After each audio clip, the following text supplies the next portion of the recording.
Good evening and welcome to the Plymouth Selectboard meeting, Tuesday, June 9th, 2026. Tonight, the Select Board will be entering into executive session. I will read into the record the purpose for for us executive session discussion.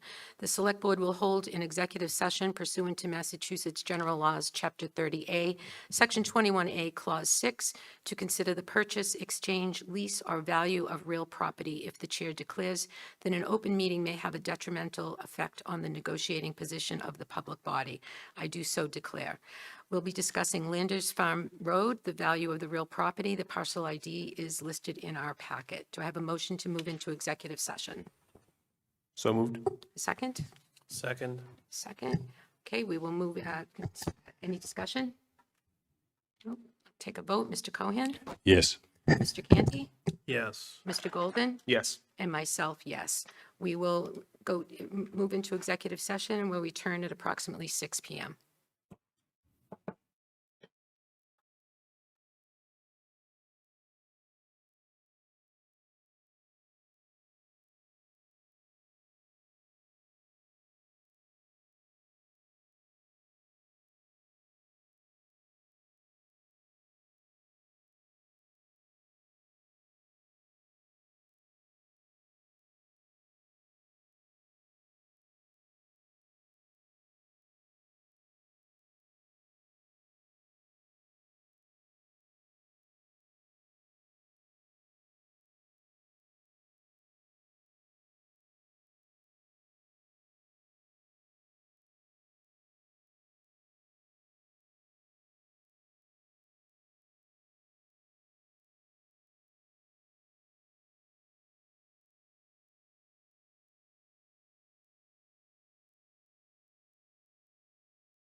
Welcome, everybody. We are now returning to open session, and our apologies for making you all wait on us. We really appreciate your patience this evening, so we'll get started right away. So this is the Plymouth Select Board meeting Tuesday, June 9th, 2026. Per Mass General Law, Chapter 30A, Section 20, any person may make a video or audio recording of an open session of a meeting of the Select Board after notifying the chair, subject to reasonable requirements of the chair, so as not to interfere with the conduct of the meeting. At the beginning of the meeting, the chair shall inform other attendees of any recordings. I'm aware that the local scene is recording. Is there anyone else who is recording? You WATD. Okay, WATD is here recording as well. Is there anyone else? Okay. Pursuant to Chapter 2 of the Acts of 2025, an act relative to extending certain COVID-19 measures adopted during the state of emergency signed into law on March 28, 2025, this meeting will be conducted via remote means and in person. Members of the public who wish to watch the meeting may do so in the following manner.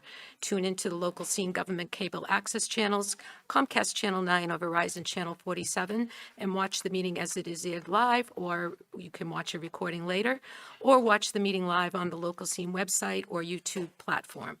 Members of the public who wish to participate in the meeting may do so in the following manner: by joining us in person, as you all did tonight, in the Great Hall, Plymouth Town Hall, second floor, 26 Court Street, Plymouth, Massachusetts.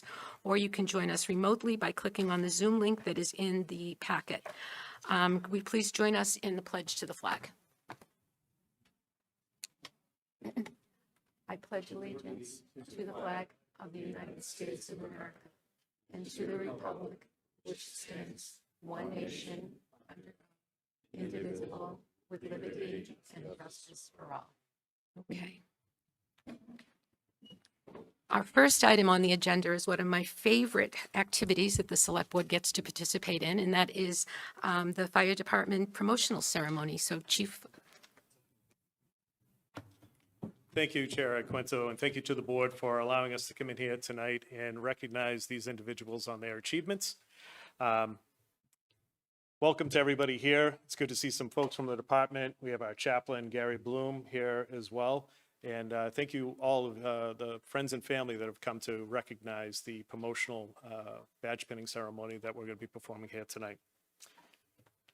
Good evening. We're here tonight to recognize 4 members of the Plymouth Fire Department on their promotion to lieutenant.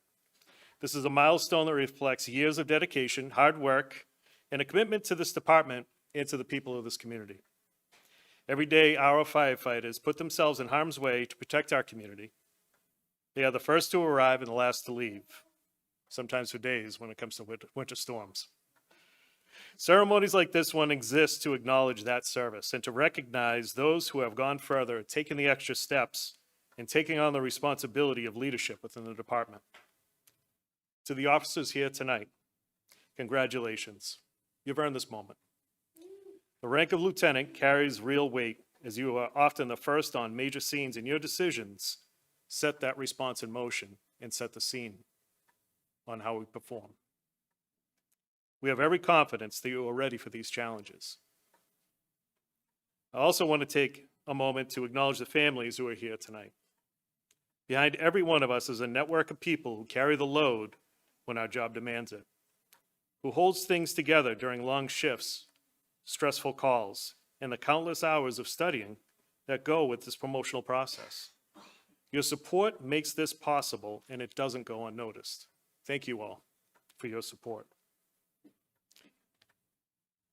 Now I'd like to recognize the following officers of the Plymouth Fire Department. As I say your name, please stand up at the front of the room, face the crowd, and bring the person who's going to be pinning your badge. First off is going to be Lieutenant Joseph Galafaro. Lieutenant Galafaro was appointed to the Plymouth Fire Department on February 18, 2019.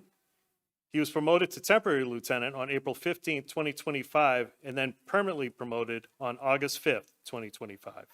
Lieutenant Galafaro has earned his firefighter 1 and 2 hazmat operations level. He is a wildland firefighter. He's a member of the dive team, and he's an EMT. Lieutenant Galafaro is assigned to Group 1, Station 1, and tonight he's being pinned by his wife, Katie. Lieutenant Chadwick Correa. Lieutenant Correa was appointed to the Plymouth Fire Department on December 27th, 2010, promoted to lieutenant on February 6, 2026.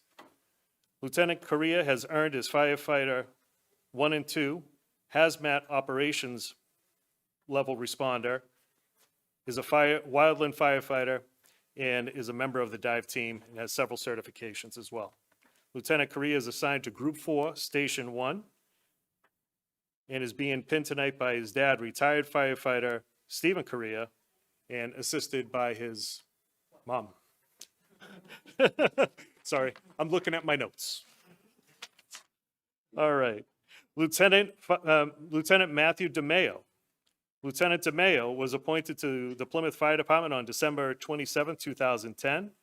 He was promoted to temporary lieutenant on August 31st, 2025, and lieutenant on November 19th, 2025. Lieutenant DeMayo has earned his firefighter 1 and 2, his hazardous materials operations, and is also a fire and life safety educator, and has both his 1 and 2 certifications. Tonight, he's being pinned by his mom, Patricia DeMayo. Lieutenant Sean Page. Lieutenant Page was appointed to the Plymouth Fire Department on March 31st, 2003, promoted to temporary lieutenant on April 8th, 2025, and lieutenant on March 17th, 2026. Lieutenant Page has earned his firefighter 1 and 2, is a public safety diver with several certifications, include search and rescue, ice, and underwater extrication specialty certifications. He has also earned the firefighter prevention officer 1 credential and coordinates the department's student awareness of fire education SAFE program. Lieutenant Page is assigned to the Fire Prevention Division, and tonight is being pinned by his uncle, Terry Page. And now I would like to ask our town clerk, Kelly McElrath, to come to the podium to swear them in. Thank you. Congratulations. Could the lieutenants raise their right hand and repeat after me? I state your name. Do solemnly swear and affirm that I will faithfully and impartially discharge and perform all the duties incumbent upon me as a lieutenant of the fire department for the town of Plymouth, according to the best of my abilities and understanding, agreeably to the rules and the regulations of the Constitution and the laws of the Commonwealth, so help me God. I promise to impact to my professional standards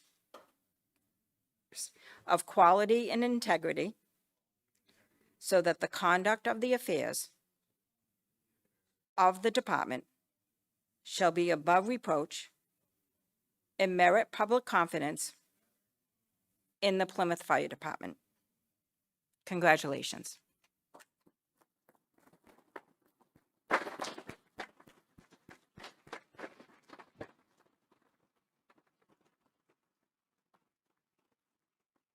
And now please pin the badge.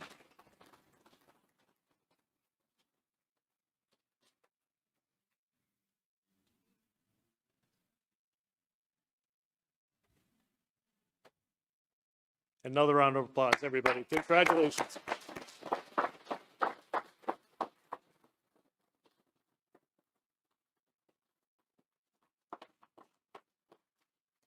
Hopefully everybody got some pictures. We'll definitely get everybody together. Maybe we can go down to the courtroom as well if there isn't a meeting going on down there and get some additional photos. But thank you very much for your time tonight, and congratulations to all of you.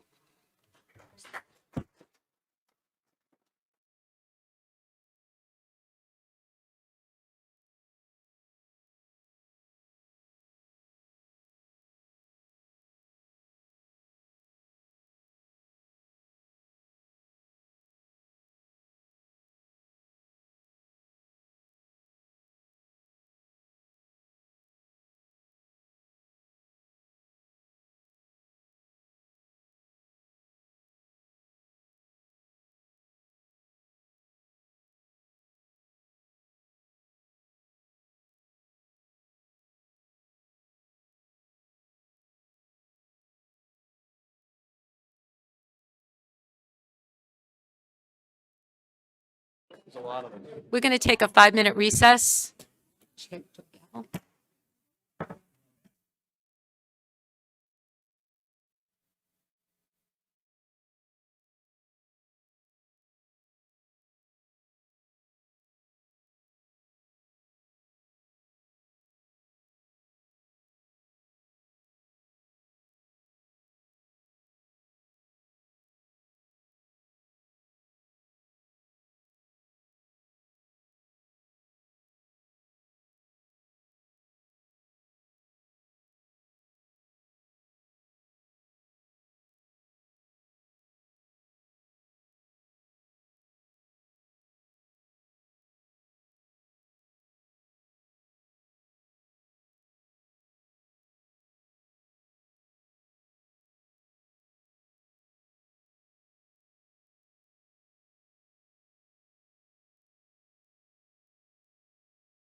Okay, the board is back from our recess, and we are ready to move into public hearing. We actually have 2 public hearings tonight for Dirty Water Distillery. So we're going to enter the first public hearing now. Oh, I'm sorry. Is that better? Okay, there we go.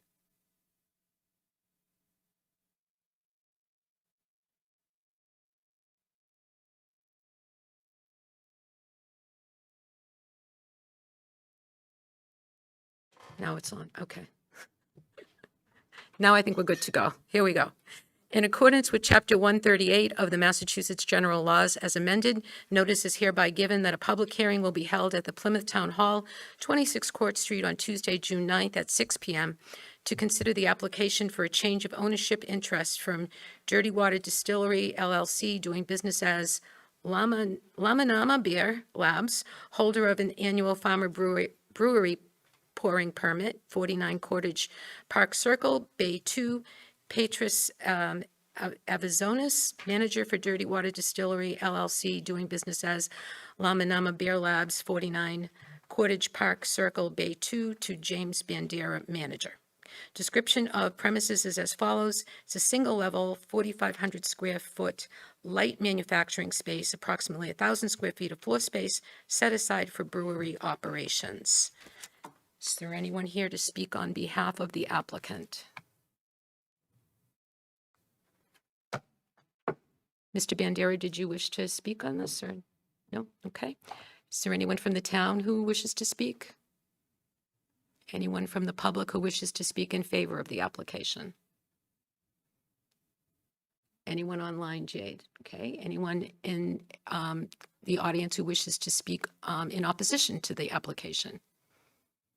Anyone online? Okay, I will close the public hearing and take this back to the board. Do I have a motion? Motion to approve. I have a second? Second. Okay, discussion? Okay, I'll call for the vote. Mr. Cohen, Yes. Mr. Quintel, Yes. Mr. Canty, Yes. Mr. Golden, Yes. and myself, yes. Application is approved. Okay. We're now going to move into the second public hearing. Don't go anywhere. We have one more. Second public hearing for Dirty Water Distillery. I declare this hearing open. In accordance with Chapter 138 of the Massachusetts General Laws as amended, notice is hereby given that a public hearing will be held at the Plymouth Town Hall, 26 Court Street, on Tuesday, June 9th, 2026, at 6:01 PM to consider the application for a change of ownership for Dirty Water Distillery, LLC, 49 Cottage Park Circle, Bay 2, holder of a 19H Farmery Distillery pouring permit, Petrus Avazonis, manager to Dirty Water Distillery, LLC, 49 Cottage Park, Bay 2, James Bandera, manager. Description of the premises is as follows. Single level, 4,500 square feet, light manufacturing space, approximately 3,000 square foot, set aside for protections, and 1,500 square feet public access, including a tasting room, restrooms, access, etc. Updated sprinkler system with masonry firewalls, separating adjacent tenants, 2 entrances, exits, 19H pouring permit to allow combined use of Dirty Water Distillery tap room to be used to serve distilled goods and beer brewed by Lama Nama. Okay, is there anyone here who wishes to speak on behalf of the applicant? Anyone online? Anyone who wishes to speak in opposition? Anyone online? Okay, I will close the public hearing and bring it back to the board. Do I have a motion? Motion to approve. Second? Second. Okay, a discussion? I'll call for the vote. Mr. Golden? Yes. Mr. Canty? Yes. Mr. Quintel? Yes. Mr. Cohen? Yes. And myself, yes. The motion carries and the application is approved. Thank you. Now you may leave if you wish. Okay, let's move on to, we have a number of licenses to approve, licenses and permits to approve. Did we have a change to one of them, Mr. Brindisi? or- We do, Madam Chair. If the board can look under the amplified music permit section, under bullet number 3, it starts with Plymouth South Middle School. There's a change made there was a typo, so I'd like to read to the board how it should read. Plymouth South Middle School, Brent Alger is requesting an amplified music permit for June 11th, 2026, to perform across the street from Ziggy's in the grassy area for his band of students to perform 2 sets of 3 songs, each from 6 p.m. to 7 p.m. with a rain date of June 16th, 2026. Okay, thank you. That's the only change? Yes. Okay. Okay, what's the pleasure of the board? Move them as presented with the amendment. Mr. Canty, you had a question? I was going to make a motion to approve with that Okay. change, so I Okay. will second Mr. Okay. Quintel's motion. Okay. Discussion?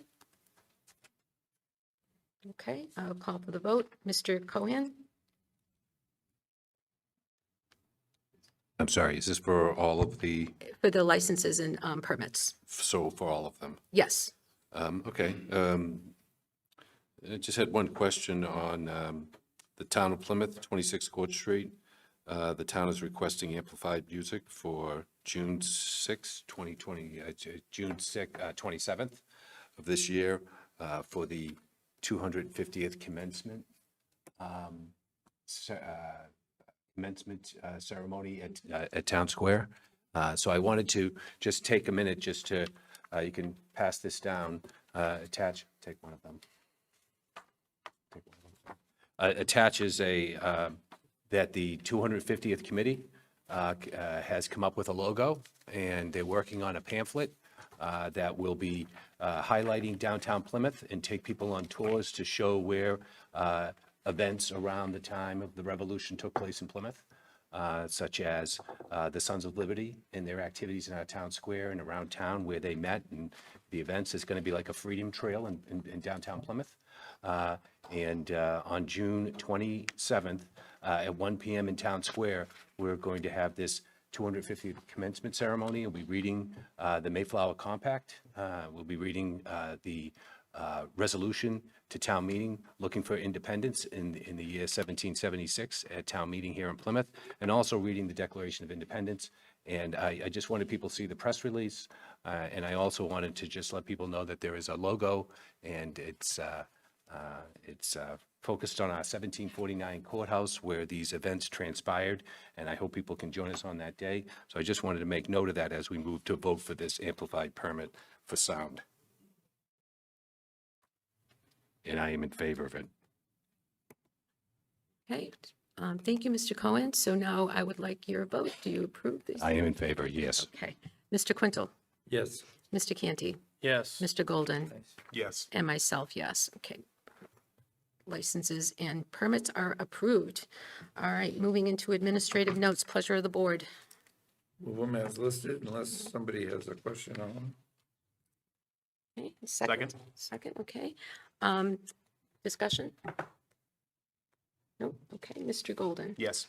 Mr. Canty, Yes. Mr. Quintel, Yes. Mr. Cohen, Yes. and myself, yes. Okay, administrative notes are approved. All right, let's move on to public comment. And I think that, just a quick overview. So we have our 3-minute clock up here. Everyone is on their honor to respect the time.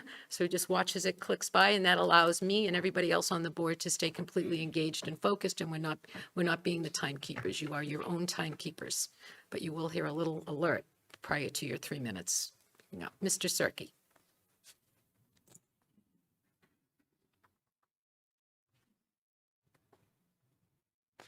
Rich Cirque, Town Meeting Member, Precinct 2.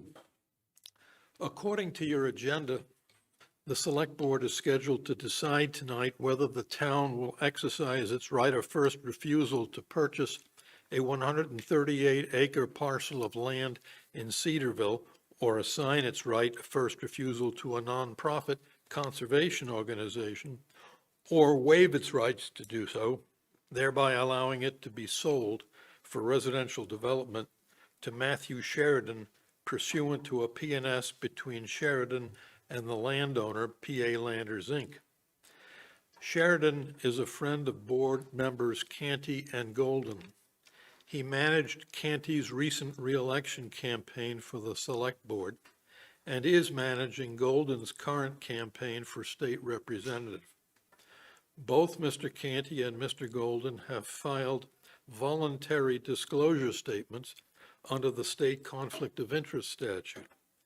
That statute provides in pertinent part as follows: no municipal officer shall act in a manner which could cause a reasonable person having knowledge of the relevant circumstances to conclude that any person can unduly enjoy his favor in the performance of his official duties, or that he is likely to act or fail to act as a result of the position of any party or person.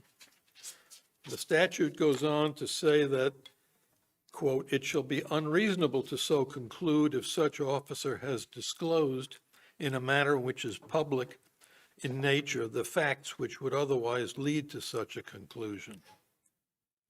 A voluntary disclosure statement is therefore made by an official who intends to vote on a particular matter and wants to dispel any perception that doing so would be unethical.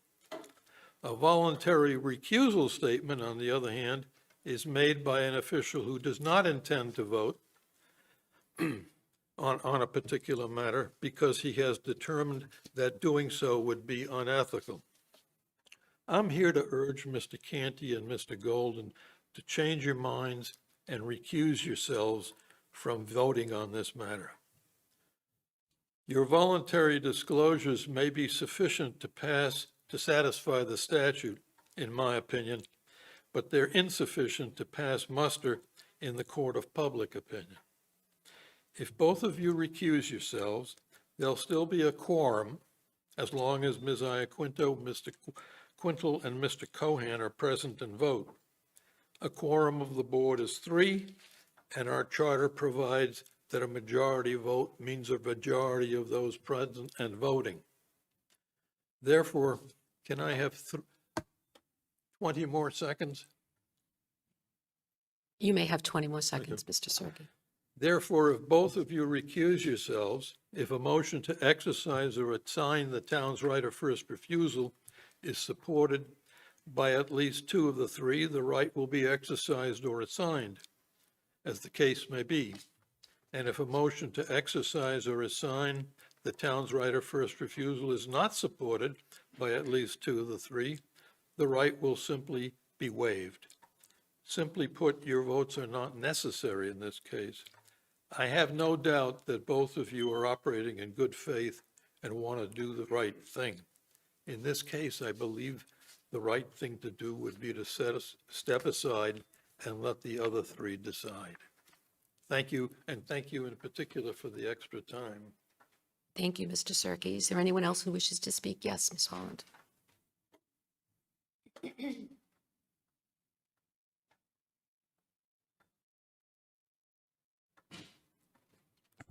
Sybil Holland, Precinct 8. Realizing that hearing the truth more than once is beneficial to everyone, and realizing that we have no idea if you've already voted on this matter, I want to speak specifically about the conflict of interest that 2 board members, Mr. Canty and Golden, have regarding the town's right of first refusal to buy Landers property. While acknowledging their conflict, Mr. Canty and Mr. Golden assert that because all legal requirements have been met, there is no issue with them voting on the Landers property decision, and they need not recuse themselves. I would like to suggest that Plymouth conduct its civil operations, especially regarding land use, with a standard higher than that of sole legality. In this case, legality should be the bare minimum standard. A decision to participate in discussions on this matter with the intention of casting your votes is precedent-setting. And so we should avoid even the appearance or the possibility of impropriety. You are asking the community to trust that you will not be influenced by your admittedly long and close friendship with Mr. Sheridan, to say nothing of your political relationship. Well and good, but I think that Plymouth's government should aspire to have a system and institutional structures where its citizens are not put in the position of having to blindly trust that conflicted board members will participate in discussions objectively and vote accordingly. I would like to aspire to a position where we are not asked to trust that Mr. Sheridan and his plan. Rather, we could be confident that Plymouth has a system in place that would produce fair and equal outcomes that are best for Plymouth, regardless of the personal relationships that anyone doing business with the town may have. Board member recusal in the case of conflicts should be a basic element of any such system. Judges, lawyers, even therapists all have codes of conduct that forbid conflicts and dual relationships. They cannot represent both parties, and nor would one want them to. This is actually about more than the facts at hand. What seems desirable here is the avoidance of even the appearance of impropriety. The board has begun a new year, and I believe that retaining the trust of our community is a top priority for it. Why put that trust in jeopardy? Why bring the process by which the board's decisions are made into question when it is so simple to avoid doing so? Mr. Canty, Mr. Golden, the Select Board will have a quorum, as mentioned, without your participation. In order to ensure the continued trust of the community, I ask you both that your colleagues make the decision in the best interest of Plymouth without your continued input and without your vote. Instead of asking the people of Plymouth to trust you and Mr. Sheridan, perhaps you can trust your colleagues in this instance to decide what is best for our neighborhood and for our town. Thank you. Just made it.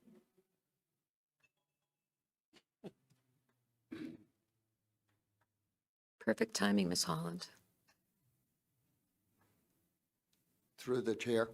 My name is Paul Smith from Ellisville Road in the Cedarville section of Plymouth, very much affected by the proposed land use. I've only lived in Plymouth for 60 years. That's a short time by Plymouth standards, I know. But during that time, I have served as a town meeting member a decade or so. I've also served on the Nuclear Matters Committee for 15 years.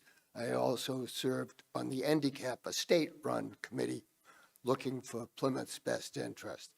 And during the course of all of those committees, I had to take ethics training. And the ethics trainings, in the old days, we would have an instructor come down and we would go through this multi-page manual. And what the manual and what the instructors, 3 different instructors, 2 from the town, 1 from the state, was to the effect of follow the money. It seems so simple, but you can't help but see that whether it's value, it's the value of something in the ground, whether that's gold or whether it's sand or building materials, or whether it's somebody's ability to help you to run a campaign. I would ask that you, consider, as we took the young lieutenants from the fire department tonight, and they did swear to uphold the appearance of the fire department, its standards and its goals, so that it'd be a proud to the city of the town of Plymouth. Thank you for your time. Thank you, Mr. Smith. Ms. Harrelson?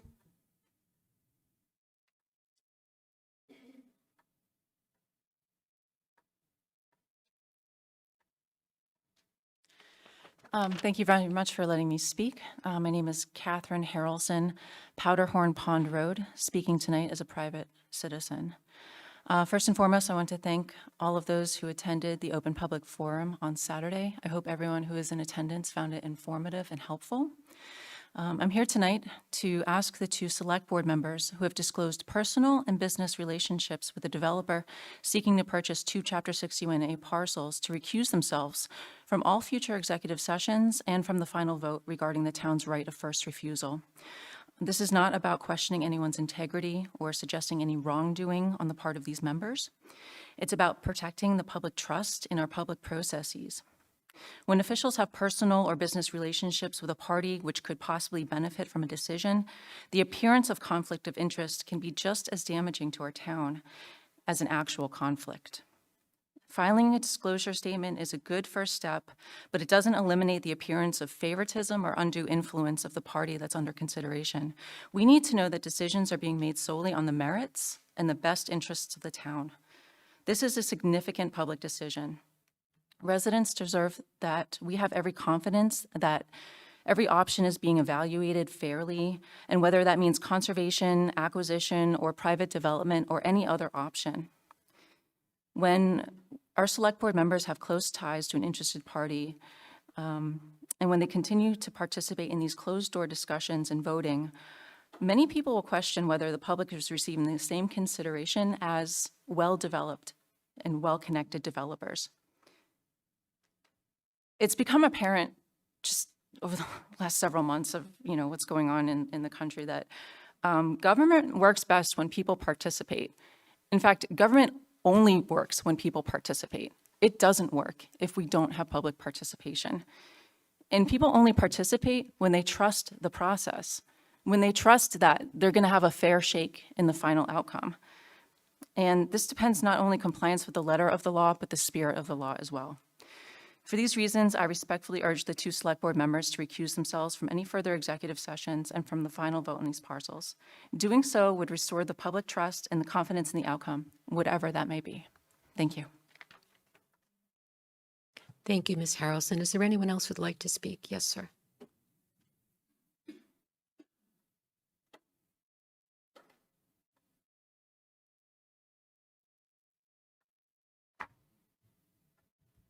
Good evening, Madam Chair and members of the Select Board. My name is Michael Hertz. I live at 18 Penny Lane, Precinct 14, Town Meeting member.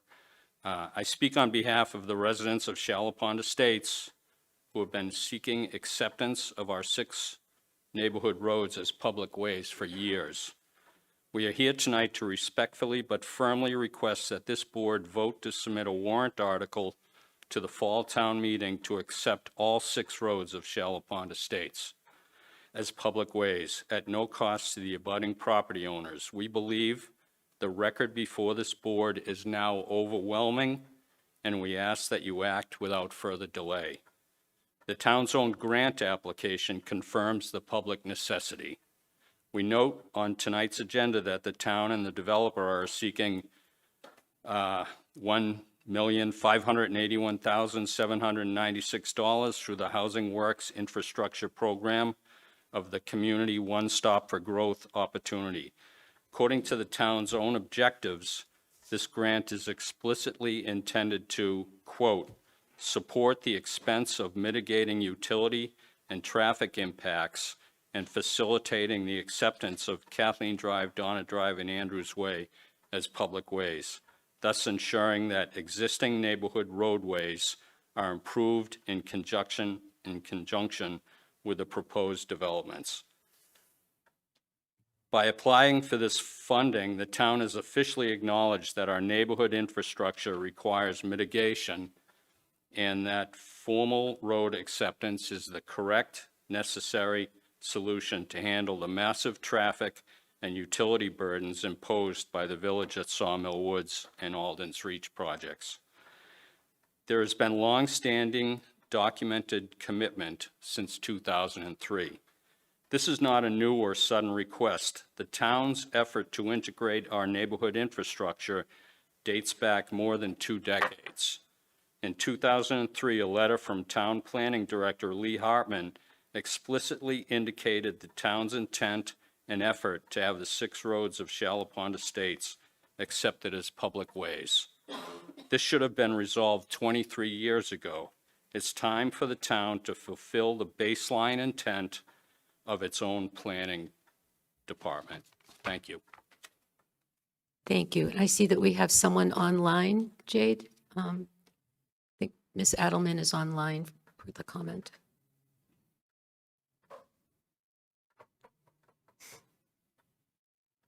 Ms. Adelman, Yes, go ahead. You're on. all right, thank you for acknowledging me. The previous speakers have already talked about the conflict of interest, and I agree with them. I hope those 2 selectmen will recuse themselves from further votes and negotiations. I am also concerned that so many meetings have been in executive session where the public is totally unaware of what is going on. So whatever your vote for is tonight, I hope you will delay a decision until the public can participate. You've all heard the public comment, but you don't respond to public comment. So that's all I have to say. Thank you. Oh, I didn't say who I was. I'm Pat Adelman from Precinct 12. Thank you. Thank you, Pat. Is there anyone else who'd like to speak? Jade, was there anyone else online? Oh, I'm sorry. You snuck up on me. Didn't see you sneak up there. Please go ahead. My name is John Kelly. I live at 61 Shallow Pond Lane. I also want to continue the conversation about the roads in Shallow Pond Estates. We're talking about the grant. While the $1.5 million grant application is a step in the right direction, we're deeply concerned that this board will continue to defer voting on our warrant article until the fall, when the grant status is officially awarded. Waiting for the grant is a defer and delay tactic that further stalls action on a petition we filed nearly a year ago in September of 2025. Furthermore, we're concerned that the grant wording specifically names only Kathleen Drive, Donna Drive, and Andrews Way. We want to state unequivocally tonight, this should not be used as an attempt to leave out Penny Lane, Barbers Way, and Shallow Pond Lane. We are one interconnected community. We petition for public acceptance as a complete 6-road network, not a piecemeal project. Fragmenting our neighborhood by accepting only 3 roads and abandoning the other undermines the integrity of our original petition and unfairly divides our community. We acknowledge that the brunt of new vehicular traffic created by these high-density developments will primarily impact Kathleen Drive, Donna Drive, and Andrews Way. However, the impact of our utilities is an entirely different story. Introducing an urban-scale densely project adds massive stress to our neighborhood's 38-year-old water infrastructure. By increasing the system's user base by over 140%, the town introduces significant mechanical risks, including increased frequency of pressure surges, water hammer that can drastically accelerate the wear and tear of the existing water mains throughout the entire neighborhood. The expected service life becomes less predictable, and failure risk rises sooner than the material's nominal life would suggest. We are one single interconnected system, both above and below ground. The town cannot slice our community in half, accepting some roads while abandoning the residents on the remaining 3. We petitioned 6 roads, and we should be accepted as 6 roads. And I can tell you, I'm a resident on Shallow Pond Lane. I'm going to go over here just a little bit. I'm a resident at Shallow Pond Lane, and I have a sprinkler system. In the afternoon, there's only sidewalks on one side of the street, and I have sprinklers on the opposite side of the sidewalks. And in the afternoon, there's not enough water pressure for my sprinklers to come up. We already have water pressure problems in our neighborhood. Thank you for your time. Thank you. Anyone else like to comment? Yes, sir. Oh,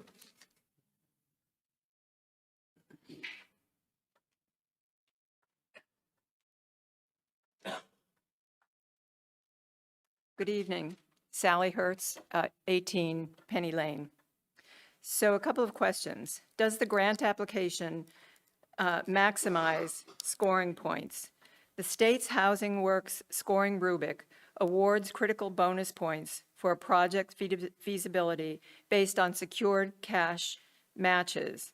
For a $1.58 million request, the rubric looks for at least 10% of cash match from the developer, which would be $158,180.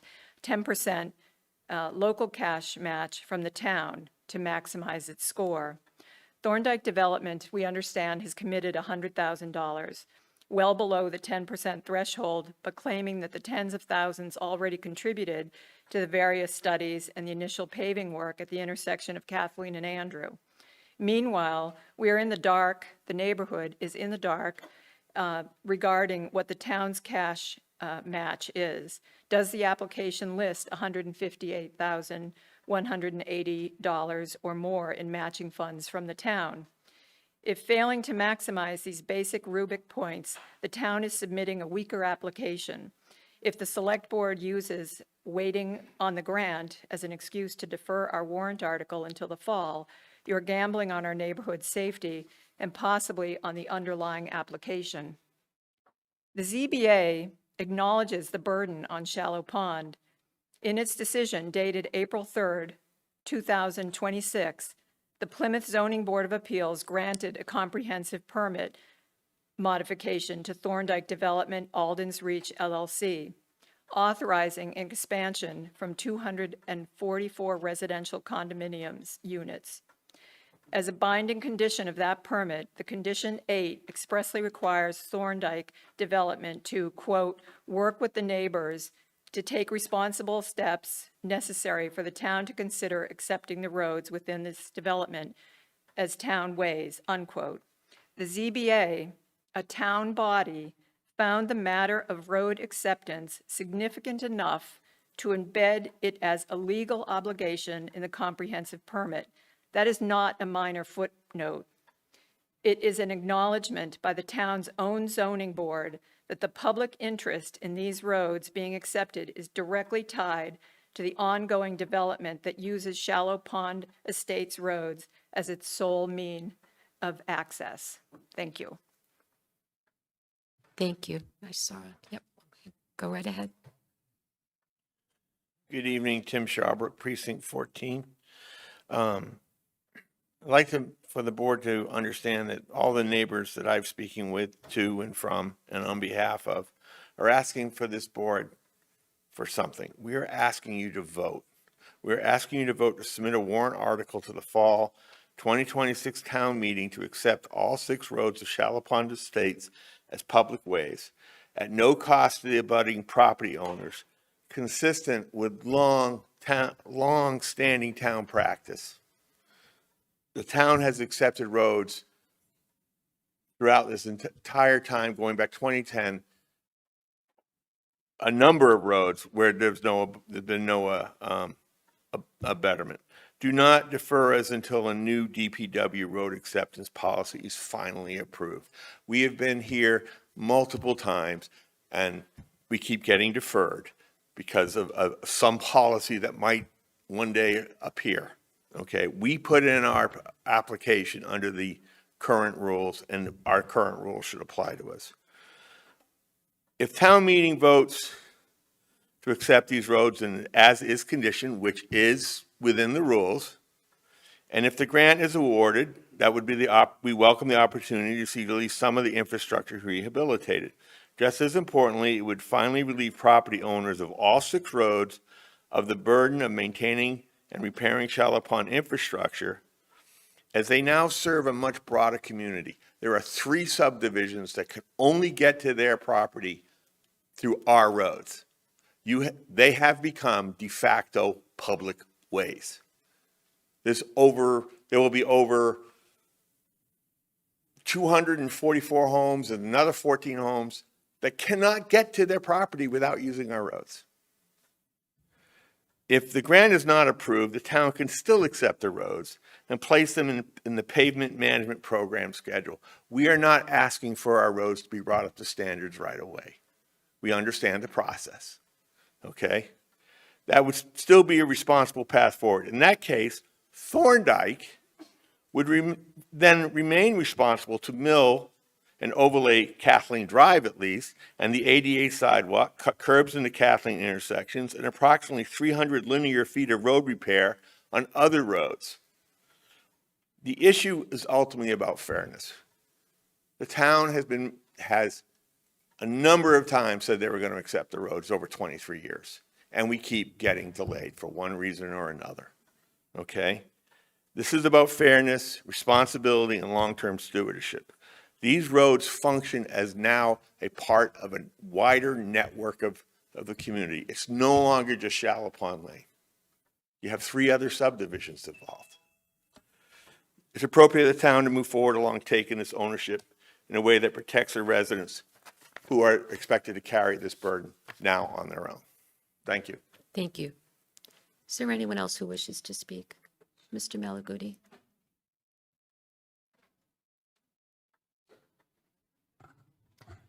Thank you, Everett Malaguti, Precinct 2 and member of the Advisory and Finance Committee.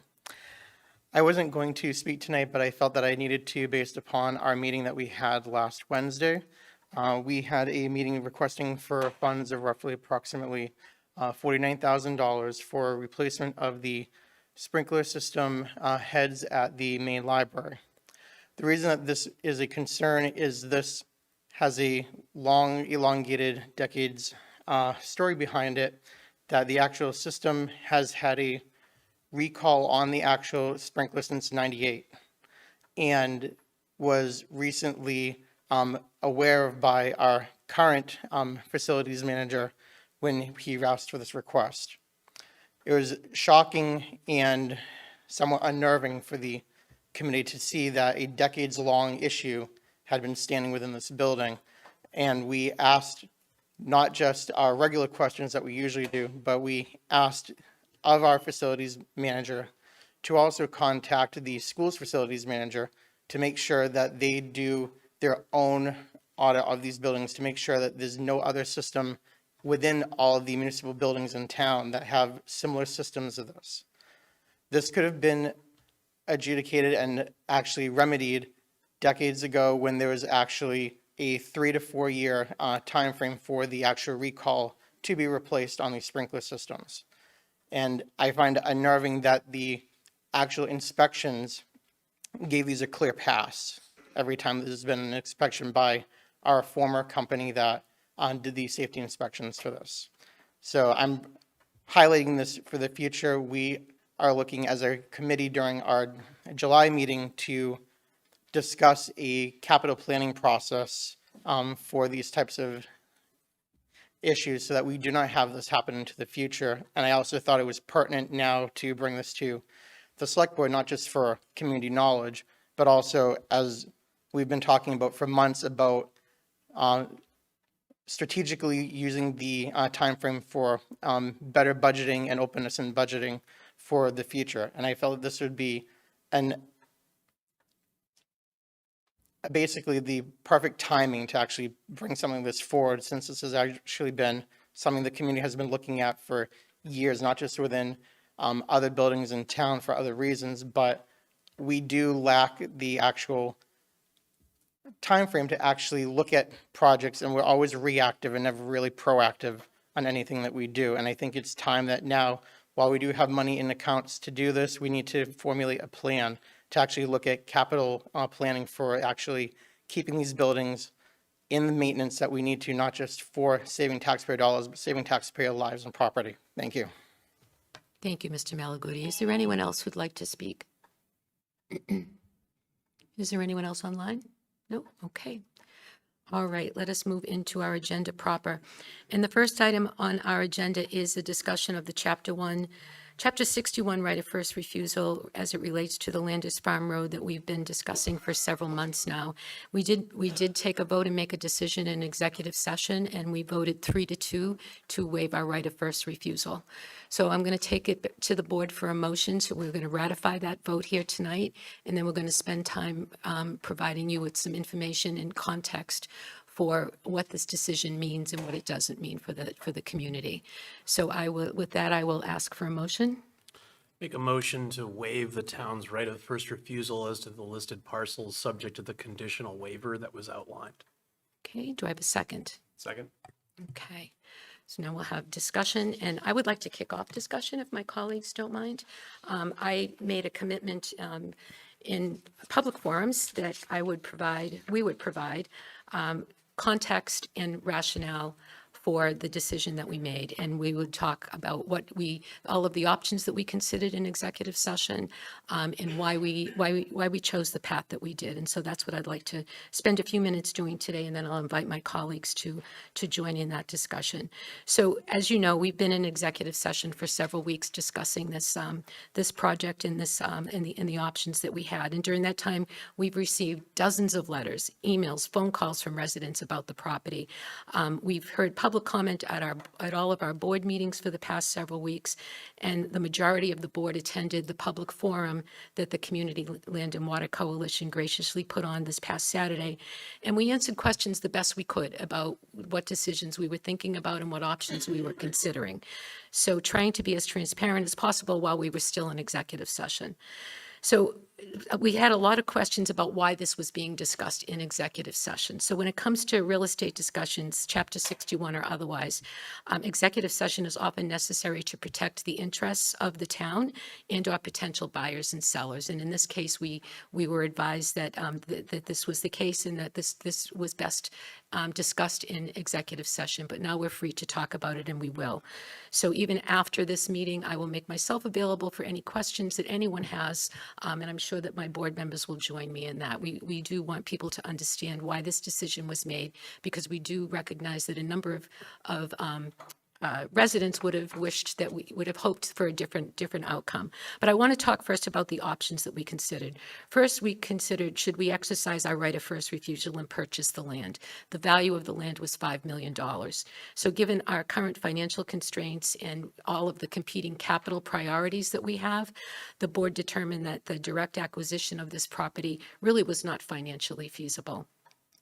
The second option that we explored was whether transferring our right of first refusal to a not-for-profit, in this case, the Community Land and Water Coalition, could help us achieve our conservation goals without requiring the town to actually make the purchase. So we took that very seriously, and we requested information regarding the organization's plans and their capacity to complete the transaction, but we didn't receive sufficient information to support moving forward with that option.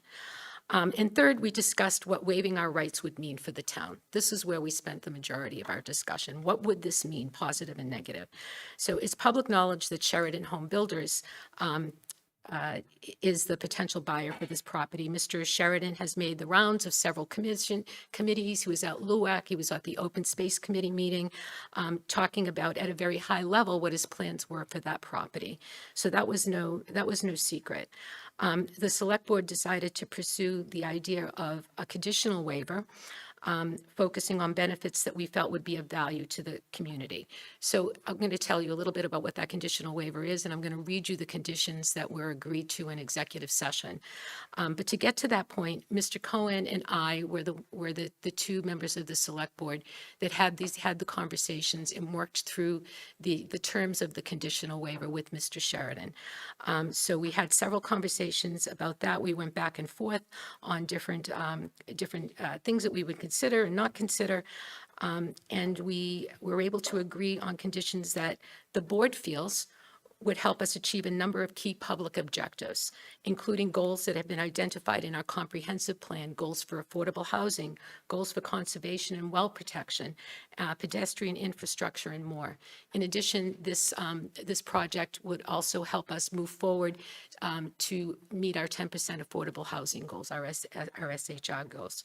So I'm going to read those conditions to you now. I'm not going to read the legal stuff at the beginning here, but I just want to get right to what Mr. Sheridan has agreed to do.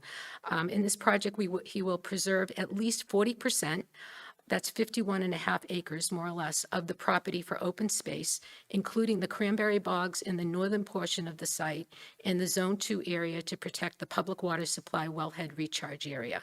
This excludes the bogs. There are some small bogs abutting the southern property boundary, and we have an exhibit that we can share with the public to show exactly which bogs will be preserved and which bogs will could potentially be replaced. Number 2, focus the future development footprint on the property to the area of already disturbed land and areas around it. If you see a map of that property, you will see that there is a large tract of land that has already been disturbed in prior work, and that is where Mr. Sheridan will focus his development. He's agreed to limit earth removal from the property to the amount considered incidental to the primary use, which is what our zoning bylaw calls for. He'll provide access to the town-owned parcel. There's a nice parcel of conservation land from Buckskin Path frontage, so the community will have a new way to access that property. Pursue creating a walking trail to connect the property to Hedges Pond Recreation Area.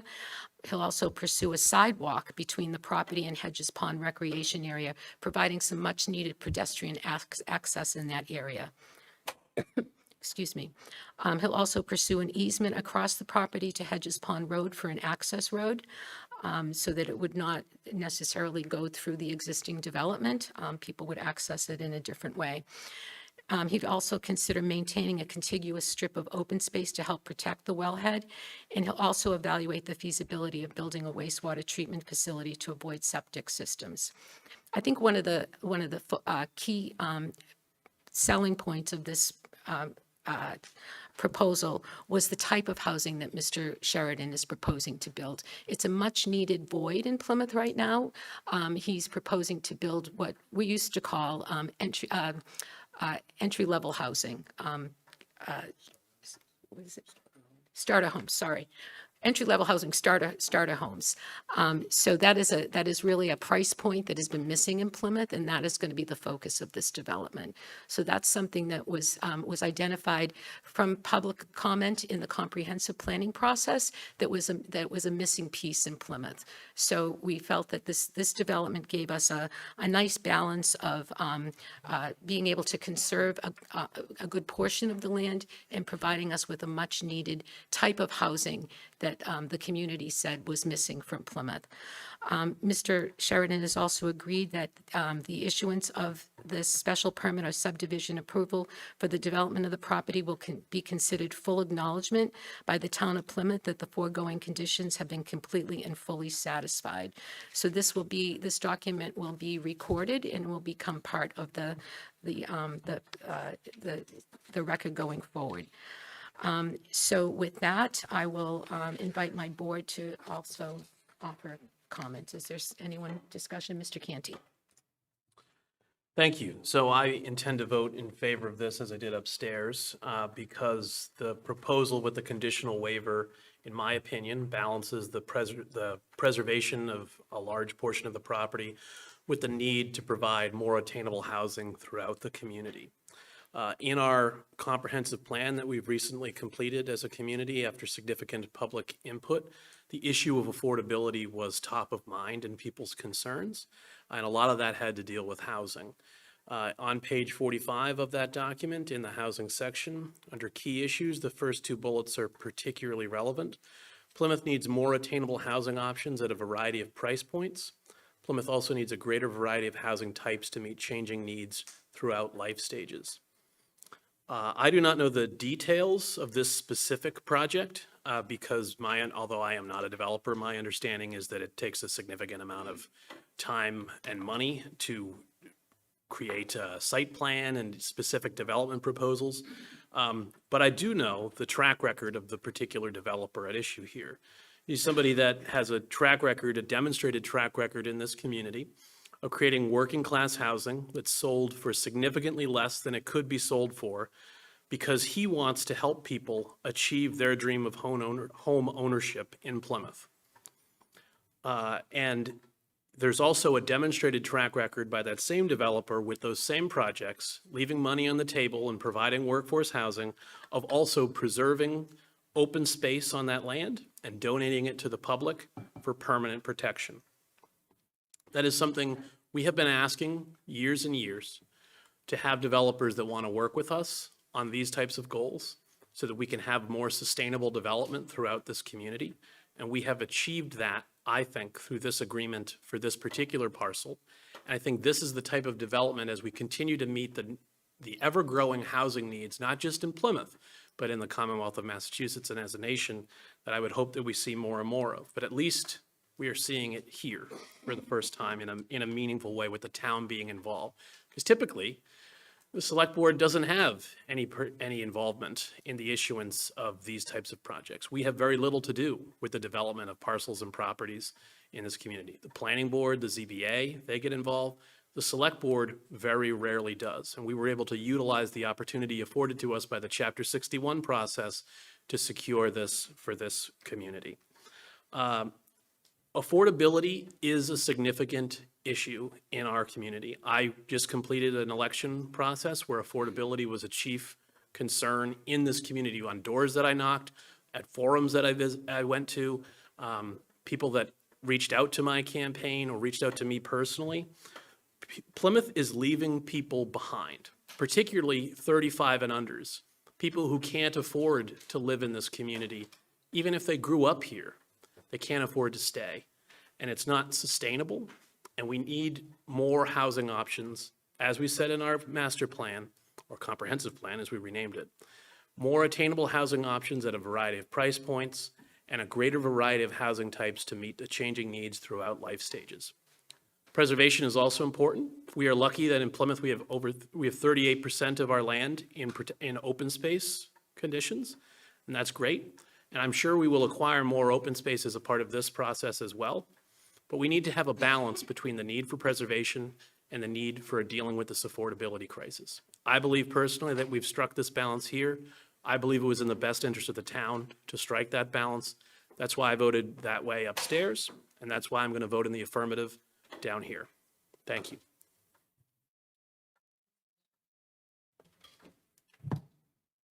Mr. Cohen? No. Yes.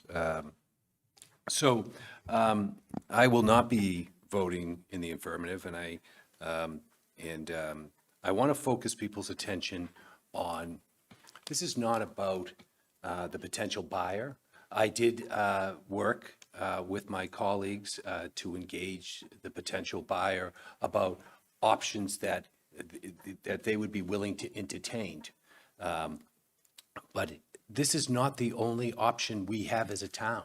It's okay to engage someone and come up with an agreement and talk about affordability in housing, in balancing growth and development and preservation. That's great. But this is a Chapter 61 opportunity for the town of Plymouth. And the owner of the property, Mr. Landers, took advantage of a tax incentive program. Nearly 70% of the tax burden was taken away over a great deal of time. So we as residents lost that revenue. And we should hold the Chapter 61 process sacrosanct. We need to understand that we have until August 15th to make a decision. We should not be rushing into a decision because, yes, we have this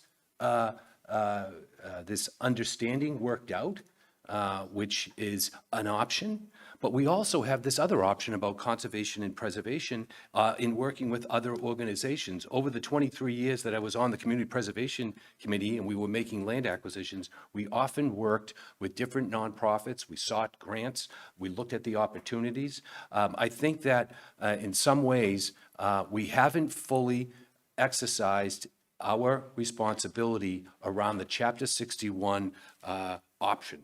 And I would have liked to have seen us look at the affordability of the land at $5 million. It was presented to us as $5 million, but it was 2 lots. I advocated that we bifurcate the lots and look at them individually to control the cost. Maybe we could drive down the costs of this acquisition by looking at other ways of preserving the land. I think that it's disappointing that I feel a little bit frustrated that we didn't have enough public input. I will be calling for some sort of understanding of what we use executive session for, because in some instances, I understand we have to negotiate an interest in real estate, but at some point, that we need to come out of executive session and engage the community that on this matter. So I feel as if these are the things that are concerning to me, that I don't have, I think that the board has done the best job it can to negotiate with the potential owner on options, but at the same time, we didn't fully explore the other options of preservation and what this means. Because I know it's about affordability and making homes affordable for people, but people have to understand that as Plymouth grows and our population grows, our cost of services go up. So preservation, yes, we're trying to preserve and protect sole source water aquifer. This is a Zone 2 in this location. There's existing conservation land. These are things that we want to prioritize about land acquisitions, but at the same time, we shouldn't give up on preservation. I don't think that that option was explored at the same level of intensity that this other option was sought.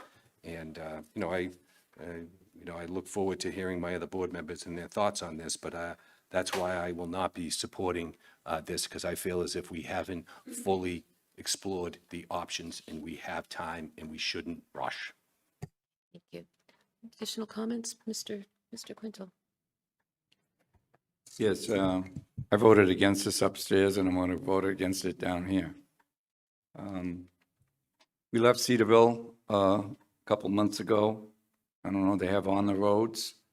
I guess the on the roads don't listen to the people. And I missed that one. I'll be right up and honest about it.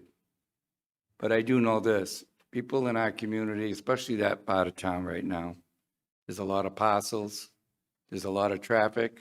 We already know we're waiting for 2 rotaries, roundabouts, what you want to call them. We're waiting to design and get those moving, get some funding. You're going to have bridge construction. All that's going on 71 Hedges Pond Road. I heard the people. I heard you. This is your chair. And I voted against it upstairs, and I'm going to vote against it in a little while. And the other issue I have, I don't think we played fair pool. You know, you gave somebody, this board gave somebody 10 days to respond. whether they had the money or the resources. I don't believe you can find that out in 10 days or 7 days, whatever it was. That's ridiculous. You'll let everybody that wants to bid or has an interest in the property come forward. You look at their financials, at least that's the way I would have done it. And if they don't have the finances, they don't get it, and then it goes to the best deal you can make. But I wasn't happy the way this unfolded, just like a lot of you aren't happy in here. And it could have been more open from the beginning. There was no public discussion that I saw or input. We work for you people, the ones watching television, the ones in this room. At least I do. Thank you. Mr. Golden? Thank you, Madam Chair. I do want to make a couple of notes. My colleague points out that the owner of this property benefited from a tax incentive program under Chapter 61. That same owner will have to pay rollback taxes with interest on at least 5 years of his ownership. So we will collect some of that money. And Mr. Cohen spoke about how he wanted us to bifurcate the two parcels and pursue purchase of one. We have to live in reality, folks. The seller, the value to the seller is those two lots combined. If we had gone to them and said, we want to purchase one lot, for folks who don't understand Chapter 61, the owner is in total control of that property. They can withdraw their intent to sell at any point in time in the process. So if we separated those two parcels out, they would withdraw and they would wait until we no longer have a right to first refusal. And at that point, we don't have any cards to play to negotiate with a potential seller or buyer. So I don't think that would have been a worthwhile option for us to pursue. We're getting 51 acres of open space that's connecting to existing conservation space at $0 to the taxpayer. I think that's a pretty good deal. And all the while, we're getting closer to our 10% mark. One of the pieces missing from the public conversation, and I'll respectfully disagree with Mr. Quintal that we had no public engagement. We had several meetings where profuse public comment was allowed on this very subject. In fact, some of my colleagues even attended a forum just this past weekend where there was, I understand, considerable public engagement on the subject. So the board has been listening to you, but we as leaders have to make decisions that are in the best interest of the entire community.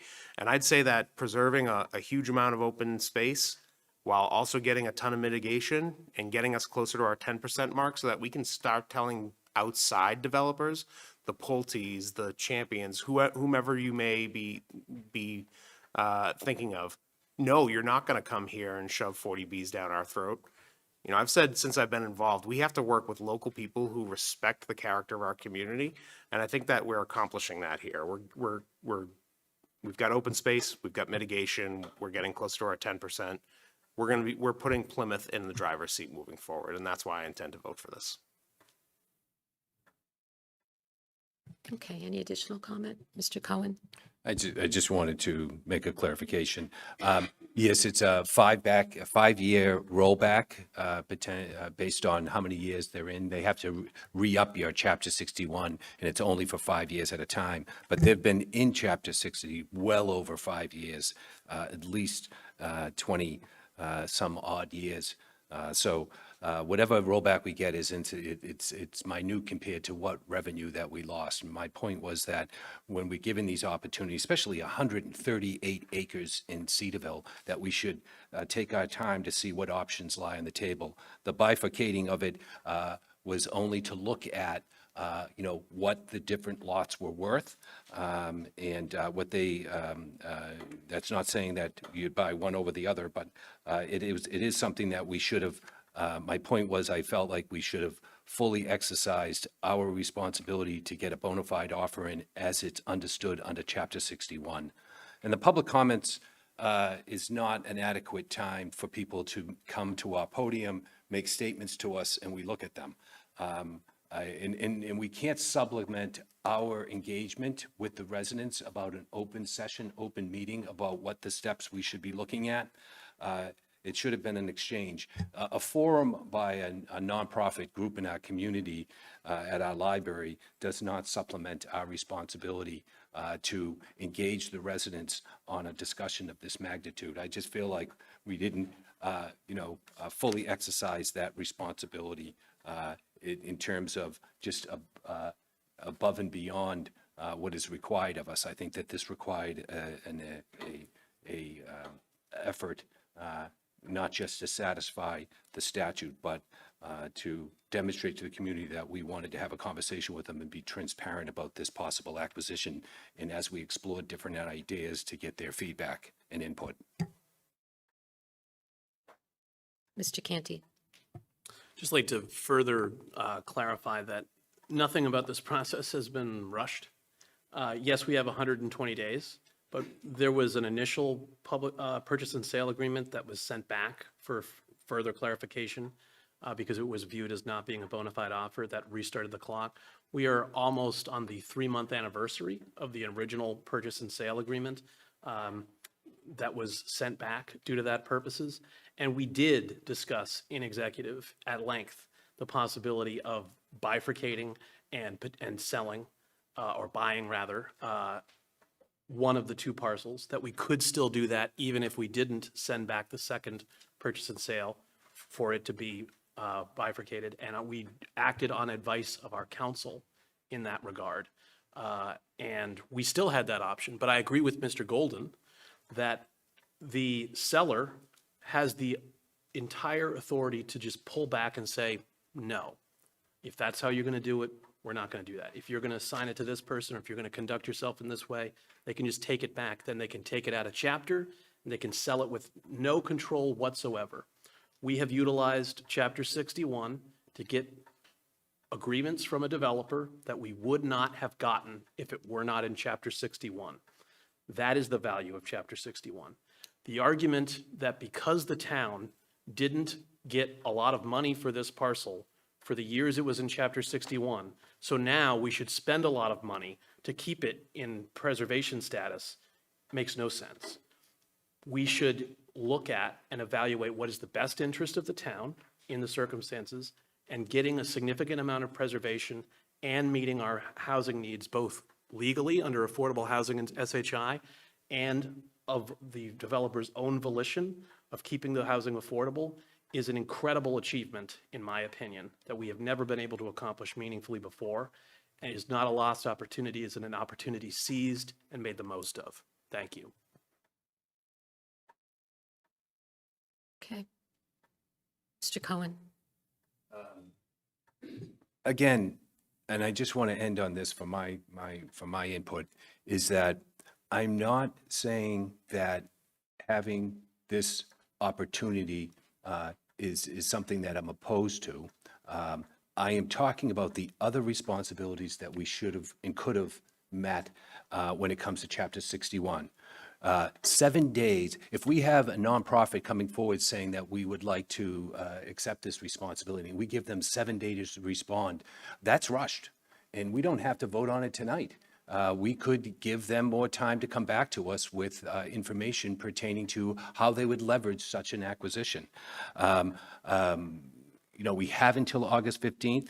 I do feel rushed because at every turn of the table where I have pushed these ideas where we should go back and get a cleaned up bona fide offer where we have the bifurcate aspect because the law allows us to do that. I just feel like at every point when I was advocating that we look at preservation as enthusiastically as we're looking at this possible site development that we're acquiescing to, I think that it would have been something I would have been more comfortable with. I just think that both sides of the aisle should have got a certain level of attention and time to look at, whether it is this direction that we're going to go in or a preservation direction, because that's what your Community Preservation Act Fund was adopted by the people of Plymouth, to allow the town to have the money to buy and protect open space. Mr. Golden. Yeah, thank you, Madam Chair. first, the CPC wasn't involved in this. This is not a CPC property. But second, I'll just note for the public, so that they can fully understand that the nonprofit in question responded to us, despite having 7 days to do so. They responded within 3 days. So I don't think that there was a rush behind that at all. I would just add to that they responded in 3 days. They could have requested more time if they felt that they had anything more reasonable. We can't take questions during this time we have an active motion on the table. The other thing that I would just add to what my colleagues had to say is that I'm a hard sell on topics like this, and will stake my reputation on my belief that this process could not have been more robust and more comprehensive. We looked at every option that was possible for us to look at from a legal standpoint, from a conservation standpoint. We considered everything, and we made what I consider a very strategic decision that will serve the town well. And it will also serve as a model for the kinds of relationships that we want to have with developers and that we want to encourage with developers going forward. So I am very comfortable with the decision we made, and I am more than happy to speak to anyone at any time to further explain what we discussed, what options we considered, and how we arrived at this decision. So with that, I will call for a vote. Okay, Mr. Cohen. No. Mr. Quinto. No. Mr. Canty. Yes. Mr. Golden. Yes. Myself, yes. The motion carries.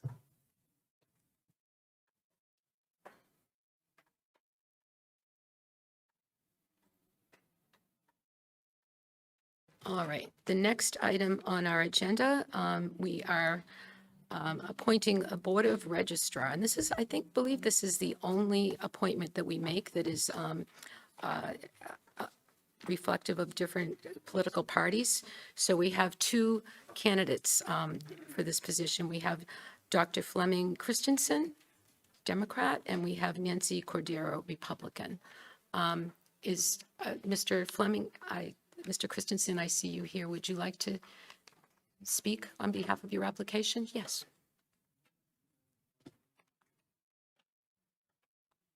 And just as further clarification, this is for one term, which is expiring on April 1st, 2029. Right, I'm Fleming Christensen, Precinct 9, Valley Road, and I'm asking for your vote for appointment to the Board of Registrars. My motivation is simple. I believe that a well-functioning democracy is the most important legacy we can hand to our children and our grandchildren. We recognize, I think that past elections in Plymouth have been run well, but I see a shifting tide coming. And I think a lot of us see that the social contract is under pressure and the mechanics of our democracy is under a microscope and being challenged in various ways. The board needs to help address that and be ready this fall. I believe that my background can help with that in three distinct ways that I'd like to outline. And first is the importance of building confidence, building trust, and resolving conflicts. In my career in the tech industry, I am often the person assigned to win back the trust of high-value organizations after we've had a service disruption. And Massachusetts law tasks the board with enforcing regularity, maintaining order. And I've built years doing just that, building confidence and trust when stakes are high and the emotions are even higher than that. The second is system integrity, data protection, things of that sort. I am the co-inventor of a US patent for protecting data in the cloud. I know that this is not in the cloud, but I have a deep architectural understanding of data security that I can bring to the board as well. And lastly, compliance.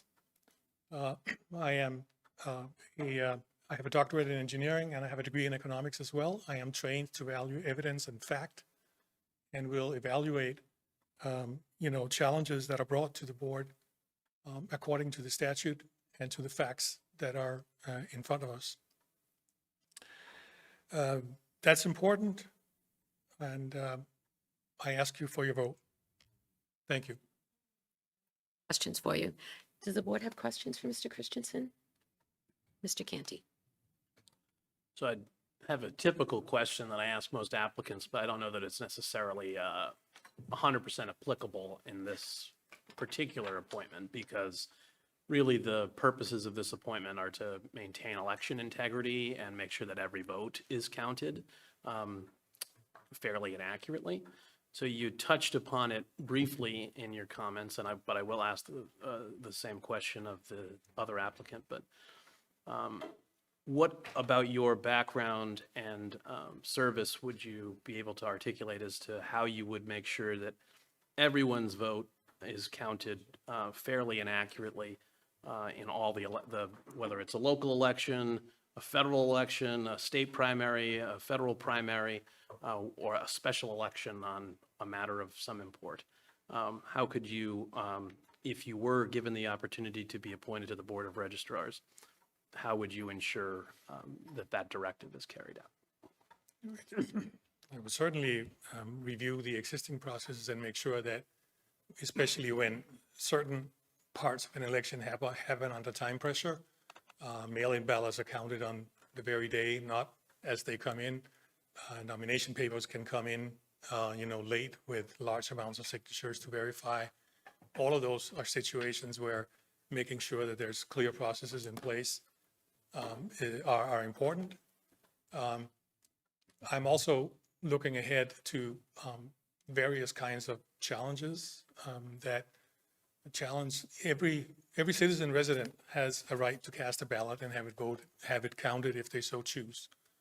But there are challenges. There is confusion right now, a lot of information flying around about what kind of ID is required in order to vote and so on. And I believe the board can help educate our citizen residents on the requirements and making sure they understand that voting is not as onerous as some people think it is. Getting registered is something that is not as onerous as some people think it is. So addressing that confusion is important. Being prepared for cases of intimidation this fall, to be honest. I think that Massachusetts law sets a fairly low bar for what constitutes intimidation.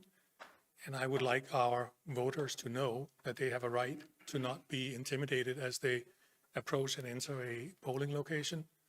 Making sure that that information is out there, I think, is key. Because of the shifting tide, I want to stress that I don't think this has been much of a problem in the past, but I think we are, it behooves us to be well prepared this fall and beyond. Okay, thank you. Any more questions? Okay, thank you, Mr. Christensen. All right, is Nancy Cordero here?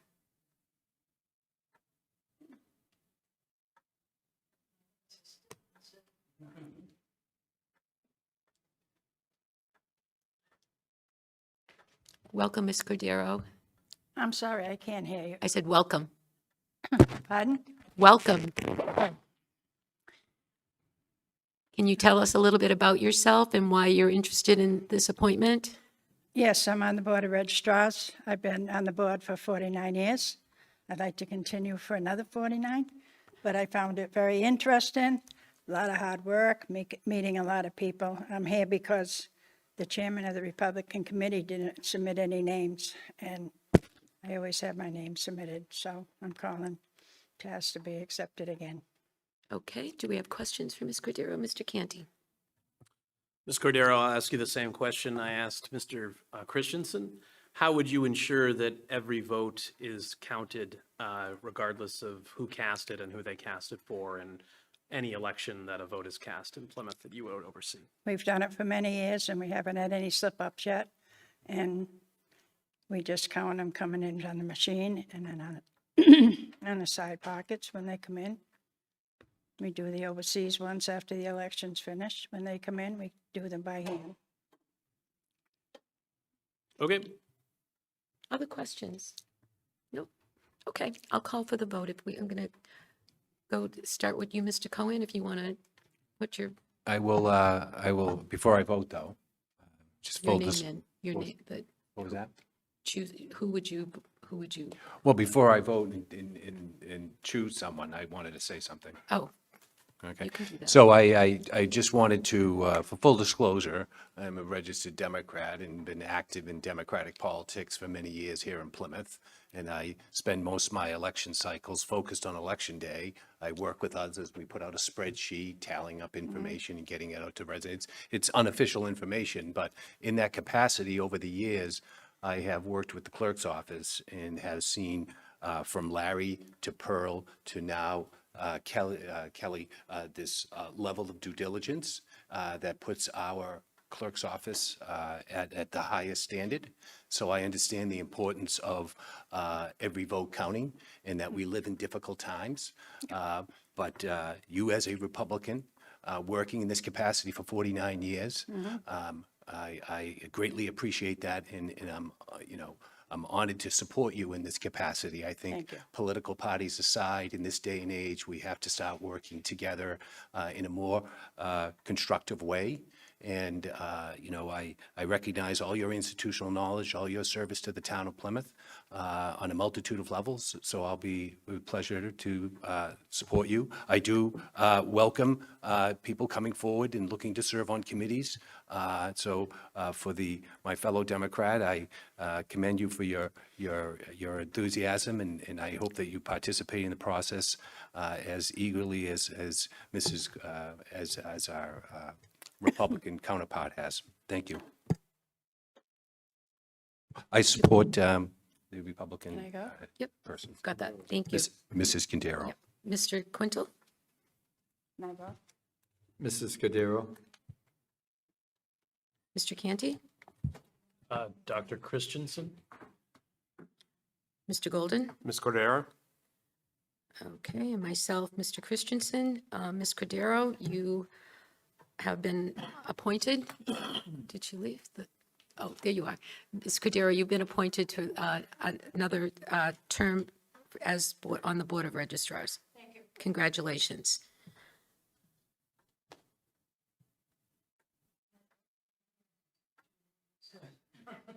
Okay. All right, let's move on in our agenda. Update on our townwide guide to permitting. We are welcoming Michael Silvera, Deputy Director of Planning and Development. You've been before us a few times before on this topic, Mr. Silvera, so we're eager to hear what you have to share tonight. Yes, thank you, Madam Chair. So you may remember from a few weeks back in late April that I came to you with a draft of this business development and permitting guide. We understand it was one of your initiatives for the past several months. So we're proud to present this final draft to you. I'll just walk you through, and please, if you have any questions or comments, suggestions, we're happy to incorporate those.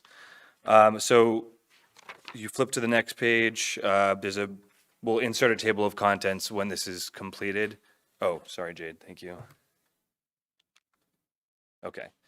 So this will not remain blank. This will eventually have an actual table of contents that would be clickable, so you can click on whatever section you'd like to jump to. This next page is just a brief introduction. It outlines for folks what they can expect within the guide.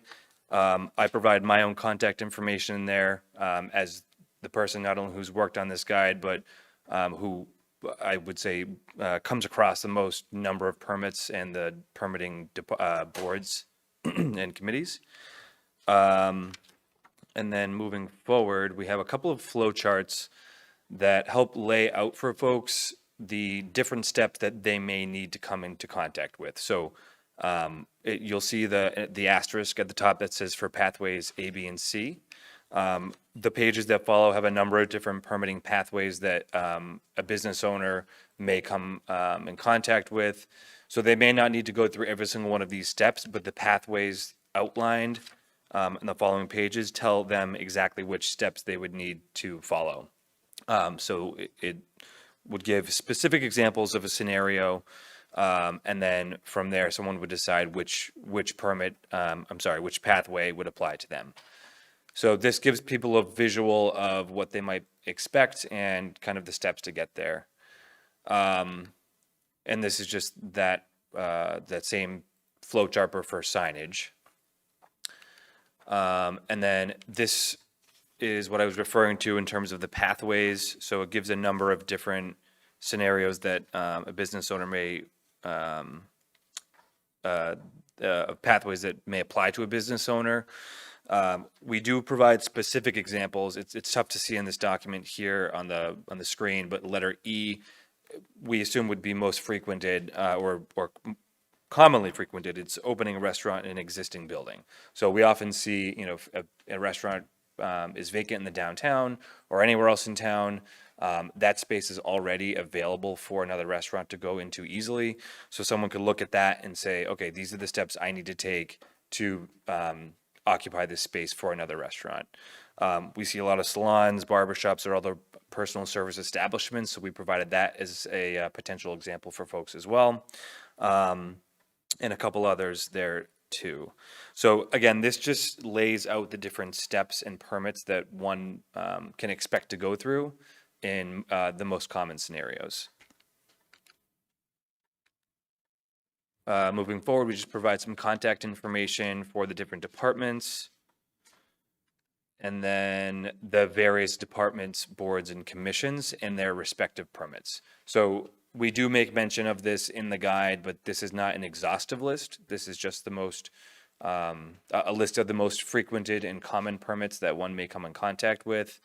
So we do recommend that a business owner get in touch with that specific department if their permit is not listed here, or if they're looking for more information about what the process is.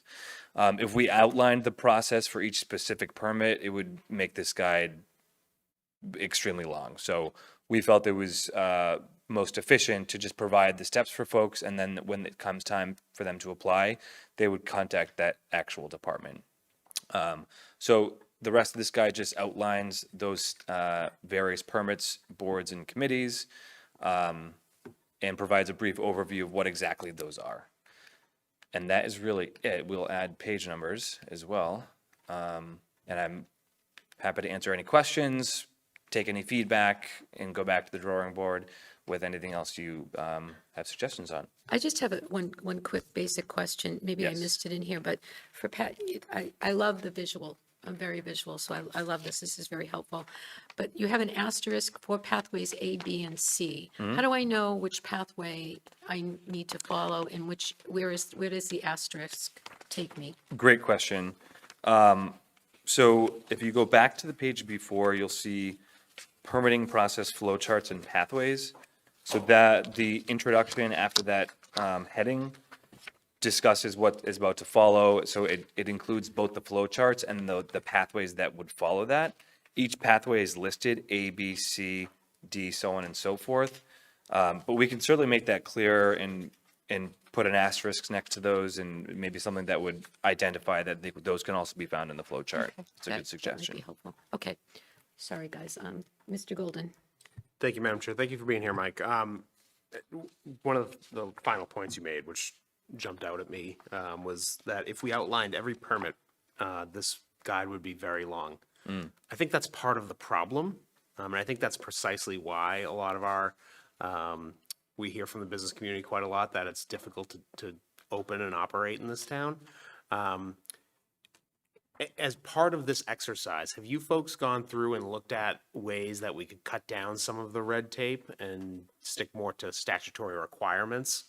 Or is this simply an exercise in creating a first stop for folks who are permitting? So to both your questions, the initial intent is to, yes, make a guide of what currently exists to make it easier for folks to at least see what they need currently. But through doing that exercise, I have realized that there could potentially be some areas for improvement in terms of consolidation. I know that there's a couple of different types of food permits, and you know, without having specific knowledge about different, I'm just going to give the example of the Board of Health, without having specific knowledge about the legal requirements for each of those permits. I can't speak to consolidating those, but it's certainly a conversation that is worth having with specific departments or boards to see if that is an option. Because to your point, I mean, it can be kind of cumbersome depending on the type of business and the number of permits that they may need, and where they're seem to be some potential overlap, I think it warrants a discussion. Yeah, no, I think that's an excellent point, and I think that with you being still relatively new here in Town Hall, you're probably the best guy to undertake that task, not to throw more work on top of you, but, and I do think that, I've worked in town halls for the last 5 or 6 years, and I've found that departments, and I'm not saying that this happens here necessarily, but departments can be siloed, and they tend to focus on just their day-to-day business. And if there's an opportunity for us to have someone such as yourself go through and meet with Karen Keene and meet with Jason Silva and meet with other folks who are part of the permitting process to find ways that you can, because, I'm just looking at pathways A, B, and C, and you're potentially interfacing with 10 different departments, to say nothing of the boards that those departments then report to and work with in order to get these types of permits approved. So I mean, I'd love to see, once you're done with this, you come back to us with some ways that you can consolidate, streamline, whatever buzzword you want to apply to it, and Sure. Make it a little bit easier to open a business and operate it in town. Okay. If I could, Madam Chair, one follow-up. I see pathways for A, B, C, and D, but it looks like you go up to I. Are there gonna be similar flowcharts? Did I miss that point? We certainly can. It was something we considered. I will say A, B, and C, D lay out all of the potential steps, whereas E, F, G, H, those a lot of those are already covered within those with A, B, and C. So again, it was something we considered. We didn't want these flowcharts to be too redundant. I suppose if you feel it might be helpful for a business owner to look at that as for their specific type of business. Yeah, I mean, we could certainly add one. Like Chairwoman Iaquinto, I'm visual myself, so it'd be helpful to see how, for example, I don't know, a medical marijuana facility is permitted. That's something that comes before this board as well. So, for at least for the community host agreement, so it would be worth. There might actually be another layer that's not represented on here. Right. Sure. And that's all I have. Thank you. Mr. Canty? I think it would be helpful if it were laid out in a way that if you're a business, it takes you to a section. And then there's, are you trying to do X? And if yes, go to this. If are you trying to no, then are you trying to do Y? Then do this. Are you yes, go to that. No, go to, are you trying to do Z? And then that way, if you're sitting down with this and if I'm trying to open a brand new business, I could only go to the parts of the chart of the book rather that are relevant to me. But if I'm continuing to operate, like expand or do something new with an existing business, or I want an amplified music permit for outdoor dining or whatever so people can listen to music, then I can open the book and go to that specific thing, because I don't need to look at all the other stuff. It can just be more of like a flow chart of where to go. Because I just find this left to right to be not particularly helpful, because it just lists everything from left to right, and I may not need everything. It would be more helpful if it were like a guide to what I'm trying to do. So I can sit down with this without having staff, and it's like an instruction manual of how to achieve what I'm trying to do. Right. In a very clear way. And I think you have a lot of the content. You just in terms of the layout, if it could be, because we don't have a person to walk somebody, I think medium to long term, having someone that is a liaison would be beneficial, that they could, hey, pick up the phone and, oh, hey, I'm Joe Smith. I'm the business liaison in the planning department or whatever department we put them in. What do you need help with? But because we can't hire that staff and give them benefits right now, the book has to be the employee. and Right. that does that.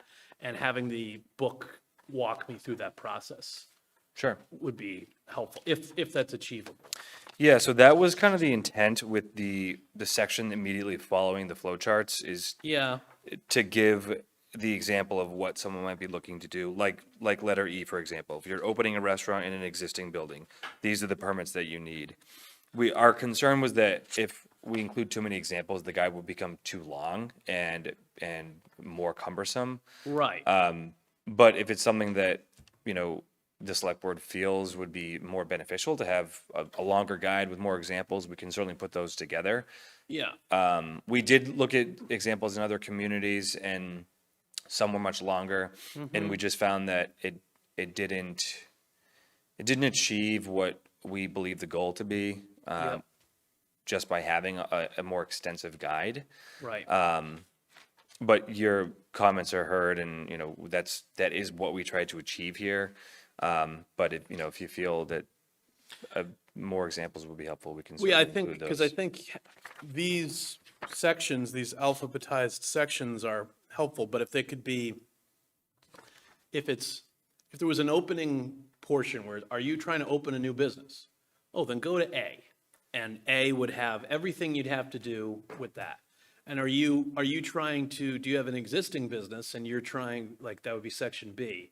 An existing business that you're trying to either do something recurring or do something new. Then you go to section B and you only have to worry about B. Or do you want a temporary sign or however you're going to divide it, have like 4 or 5 sections for the most common things that people do.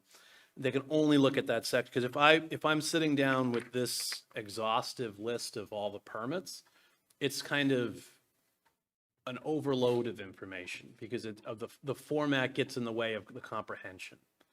And that if it were instead a book that helps you, asks you questions and provides you answers, then, and the book is having a dialogue with, are you trying to do X? Yes, go here. No, move on to step 2.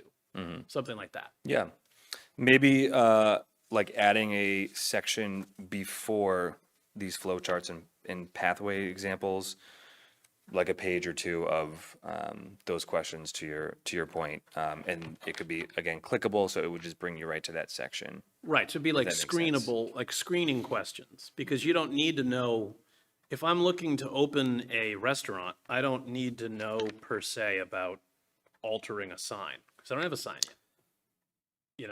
So like giving me just the information that I need and putting that in my hands would make it much easier for me to understand what I need to do. Because I probably, in that situation, only care about what I'm trying to do like right then, because I Right. have enough on my plate already. Yeah. Probably. And if this is confusing and maybe you can be in a different format, that's great. But so the intent of laying these out in different options isn't for someone to read each one. It's to, if I'm looking at A, I might say, okay, I'm not doing that. I'm going to go to B or whatever it might be.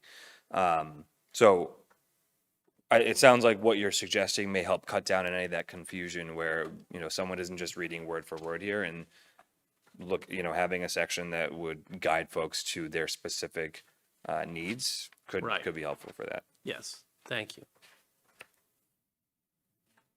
Any additional questions, Mr. Cohen? Yes, I think I think that Mr. Canty and Mr. Golden were gravitating around this idea of a guide to kind of you do outline early on in this guide the steps that one would take, but any additional information to explain how to use the guide might be an added helpful paragraph. The other thing that you might consider is frequently asked questions, because I'm listening to some of the board members and they're bringing up things that would pertain to their interest level. So that might be a way, but this might be an ongoing process. One, this is great that someone's moving forward to find a way where the town can be more user-friendly when you come in to get a permit.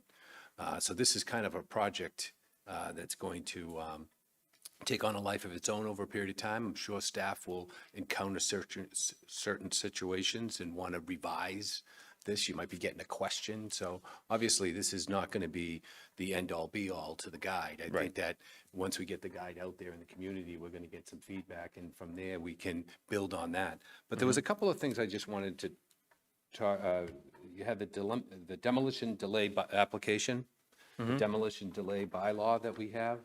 You have it down as 75 years. Is it 75? It is 75. Do we confirm that? For a demolition delay, yes. It is 75, not Yep. 100.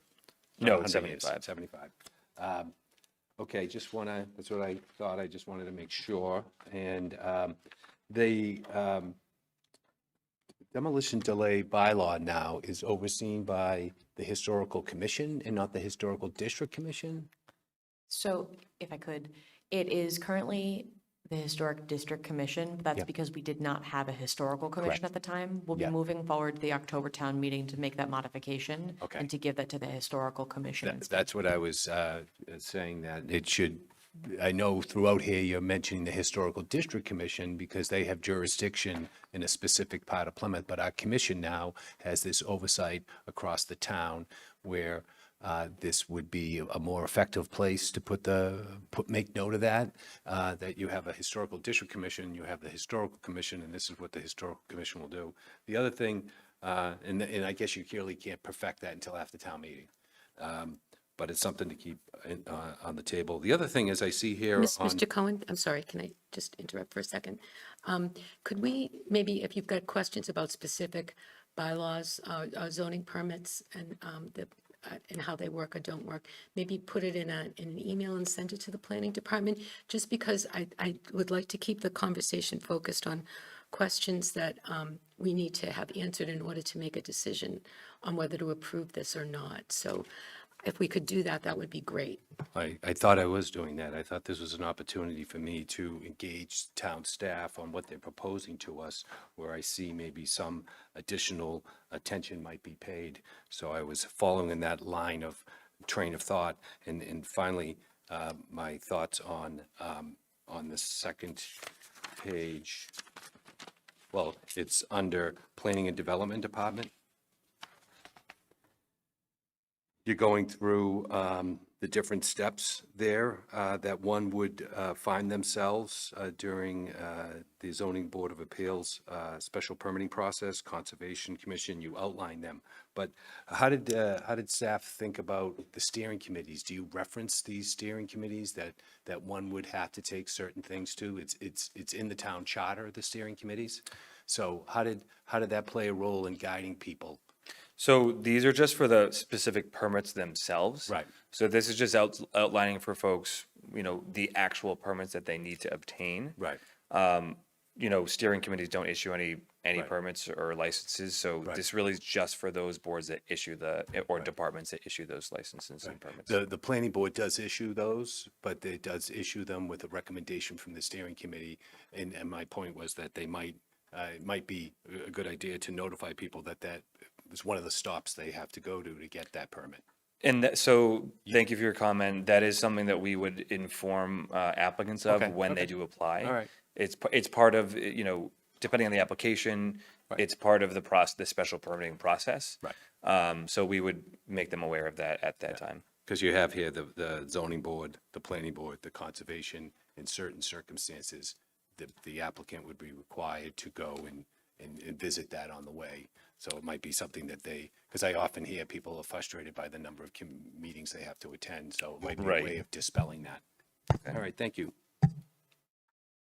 Okay. Any other questions about the content or format of the book? Mr. Quintel? Thank you, Mike. Nice job. I don't really think the issue is with the application itself. It's the issue I've seen in the past is when you have an architect, a lawyer, and you're sitting in a room with three people, your engineer, and you go for a board, just say planning board, or could be zoning board of appeals, that's after the planning board, can you move this? And it happens sometimes. So then now you're all coming back again. And then when you come again, then another member will say, well, geez, maybe you don't move this parking space, a turn circle somewhere. And now here comes all three again. I think that's really the major argument with the business stuff, and that's nothing you can control. However, just take note that, you know, I think it'd be helpful if somebody's gonna open a business in town, that if there was like an executive group, if you will, whatever you wanna call it, planning, zoning board of appeals, whatever it might entail. Look, you're gonna come in, you're having a restaurant, how many seats, that's how many parking spaces. How much you're gonna pay in the sewer fund if you have wastewater treatment, goes by the number of seats. You know, just like a house, the bedrooms and all that. So unless you sat out in that audience, you really don't understand it, and I have. I've done multiple jobs in the town, and I wouldn't say frustration, because everybody in building, I have to tell you, you start with zoning directs you. I mean, it's not like you're lost. But I think the disconnect is when you come in with three individuals. I get the first time, you know, they put the easel up and they're pointing everything, and, you know, and that's the process. But I think that's the process, that's the issue, not so much the application. I mean, if you're opening a restaurant, you don't know if you want to sign, well, I guess that restaurant must be very popular, or they're not going to be around long. So, but you know what I'm saying? Because that, no lit signs, now I'm seeing them here and there. And we used to have a zoning enforcement officer, Mr. Reposa, that, believe me, it was lights out.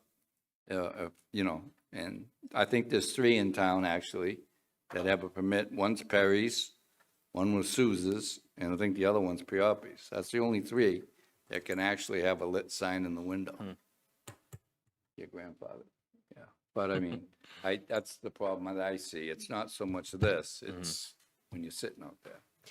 Thank you. Michael, can you just remind us of what the objective was for this, this project? Sure. Yeah, it was just to lay out for a potential business owner or an existing business owner in town of what potential steps they may come into contact with, and the permits and licenses that they need.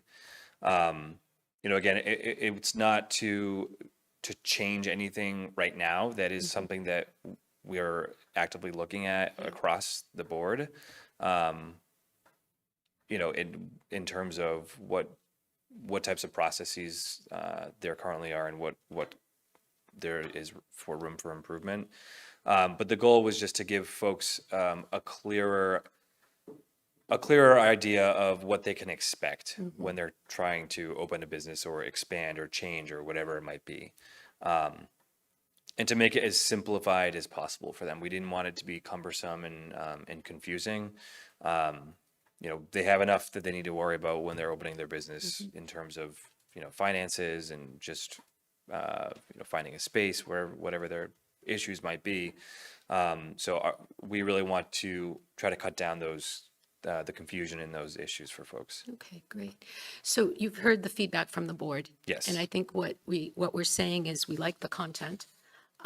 We like the visual aspects of it, but if there was a way to make it more user-friendly and more, you know, so it's almost like idiot-proof, you know, you can open it and you say, okay, this is a lot of work. Yep. Or it's, you know, these are the steps that I need to go through. These are who based on what my specific need is. Do you have enough information that maybe you could go back and just give it another look at and see if there is a way to make it a little bit more user-friendly? Yep, I have my notes. So just to make sure I'm clear before I close the book for the day.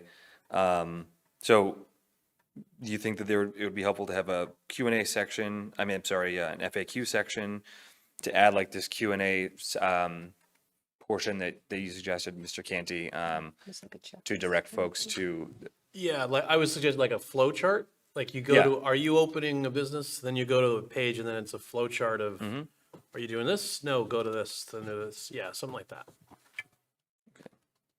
Yeah, the flow charts that have like, are you doing this? Yes. Right. But continue here. If not, stop. Correct. Yeah, that kind of thing. I also have a note to add more flow charts for the other specific examples, and then to refer back to the flow charts as well, as you suggested. That's great. So I think we'll hold off on taking a vote tonight and have Mr. Silvera come back again. Yes. Yep, Thank you. yep. Great. Mr. Quintel, did you have another? I know, but we can't take. Okay, thank you. All right. Thank you very much. Thank you. Appreciate it. Yep. Thank you. We don't typically take questions during the session, but I mean, I'm happy to talk to you after the meeting is complete. Would that be helpful?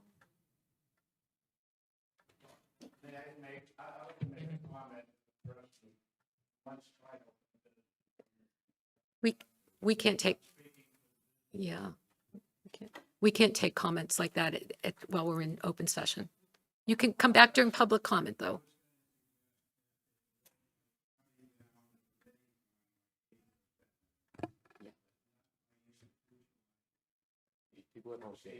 Yeah, if we could move on. Yeah, we need to Chapter 61. move on. I'm sorry, Policy sir. discussion. Okay, let's move on to the next discussion. We are talking about an update to our Chapter 61 policy, and I believe that, who is going to take the lead on that?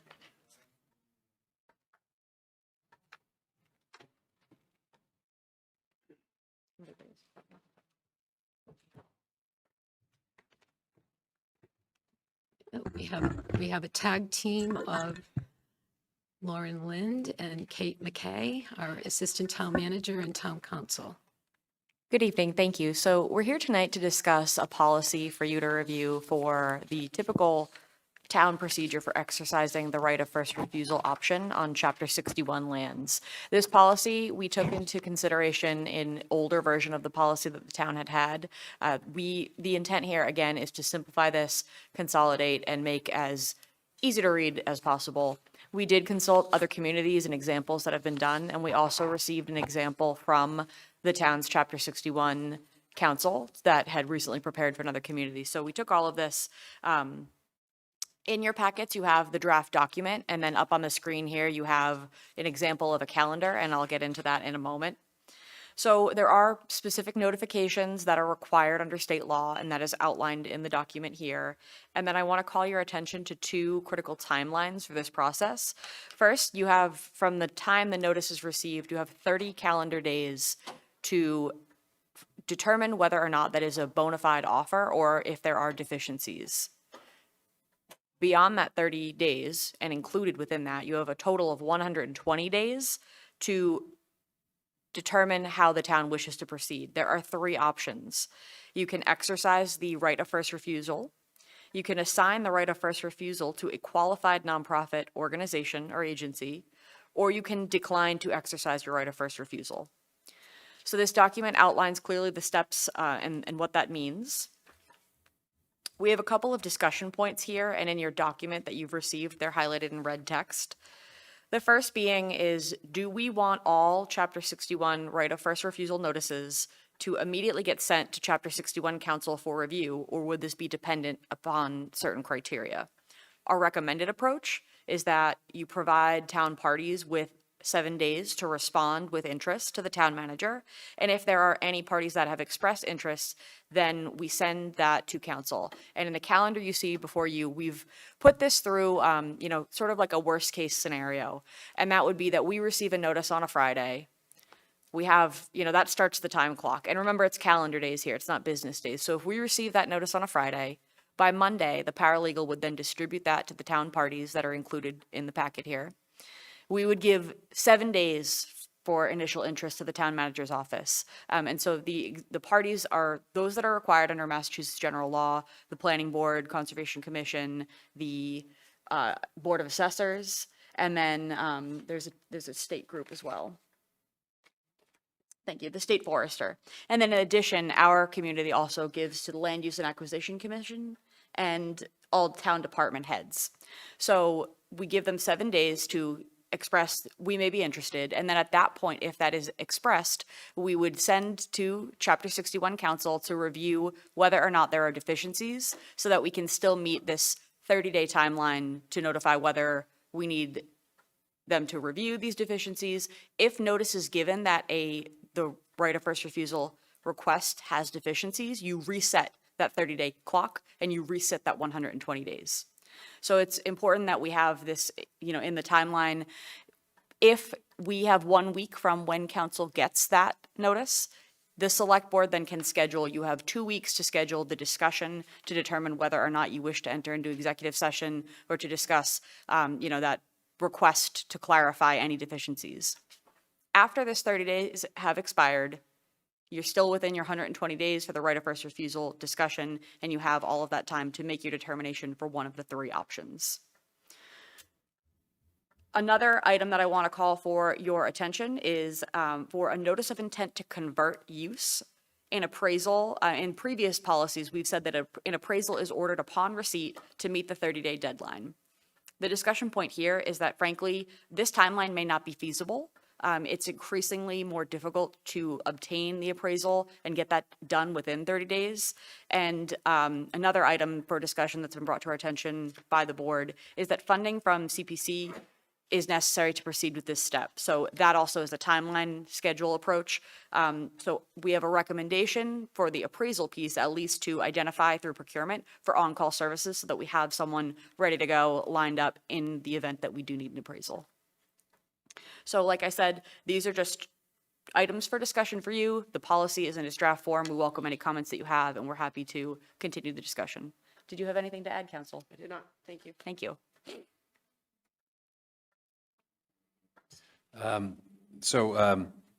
Thank you. Over the years, we've had different approaches to how to handle Chapter 61.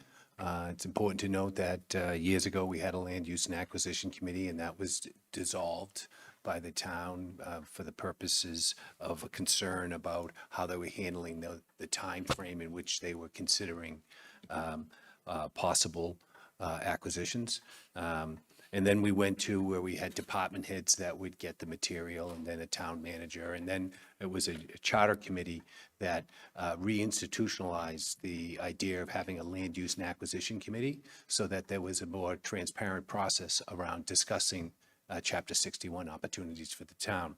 I just feel like I'd give a little background because we did have some instances in the past where things didn't go as smoothly as we would have liked and opportunities could have been lost. So I'm glad that we're revisiting the subject matter now and coming up with a policy. I hope someday that this policy takes the form of some sort of bylaw that it's not kind of at a pleasure of a board as more as this is the standing policy of how we handle Chapter 61s when they come to the town of Plymouth.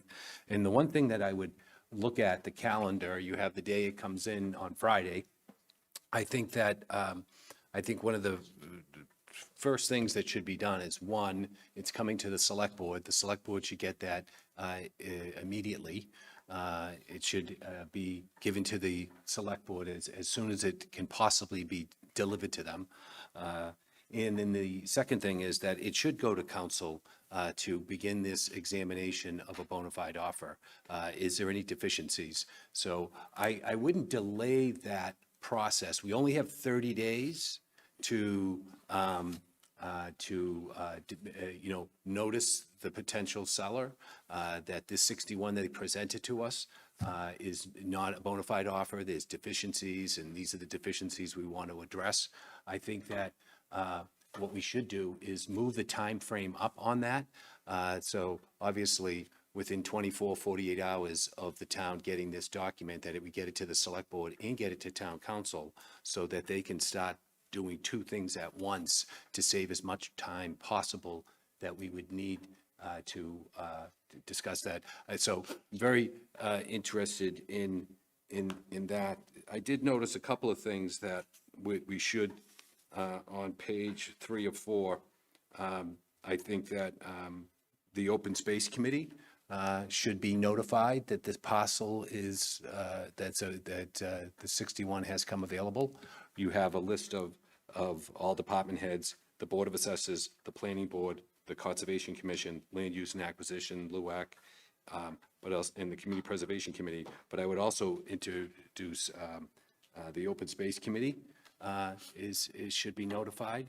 And I don't see, at some point along the way, we should be notifying the Plymouth Housing Authority because they're an entity out there that is working on creating affordable housing.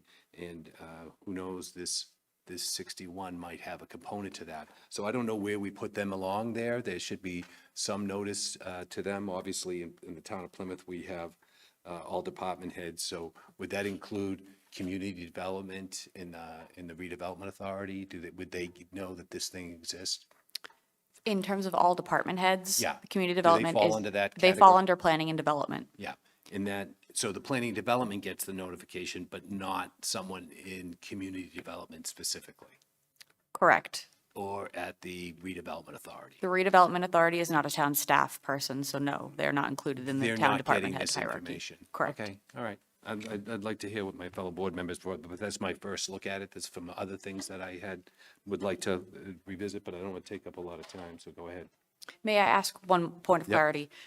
The reason why we asked whether or not you wanted to have immediate sent to legal counsel, or if we, have interest, is just simply the cost of legal. Yep. To have Chapter 61, all of the offers. For example, you may have a very small parcel that no committees, no boards, no department heads are interested in. Do you still want that to automatically go to council just in the interest of legal fees? That is why we pose it to you for the question. So I just wanted to offer a piece of clarity. Are there thresholds of, similar to the open space committee ranking sheet, are there thresholds that you automatically, if it's a certain parcel size, that yes, we send to council, or are there things that you want to discuss of that nature? That's why we suggested Yeah. distributing it to the boards, Yep. committees, and department heads to at least have a bit of a threshold there. So I just Yeah. wanted to just give a little bit of conversation point. No, I do understand the rationale in terms of legal cost. But time is of the essence. We only have 30 days, so it's something that we should consider as something, maybe at least moving that notice to council up. That's at day 12, So could we move it up to a shorter amount of time? I think would be helpful. And then, so it's just, I understand that you mentioned something about appraisals in the Community Preservation Act in committee. And I know in the past that the town has gone to town meeting and set aside money for appraisals of this nature so they can act as quickly as possible if the situation arises. So that's how we kind of handle the appraisal situation, and it should be detailed at some component like that. Mr. Canty. Thank you. So I would not be in favor of sending them all to town council because of the increased costs, because some of them are like postage stamp sized lots with no real material value. I think the value of it being in 61 was for the owner's taxes rather than to the community at large in those instances. But I would suggest that there are some criteria where it could presumptively go to, in this scenario, on day 4, so it comes in on Friday at worst case scenario, 12:45, right? And then on day 4, the paralegal distributes for a parcel that met one or more of the following qualifications. It's in a zone 1 or zone 2.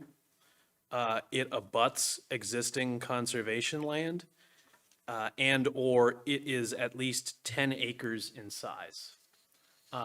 If it meets one or more of those criteria, then I think sending it to town council is a worthwhile exercise.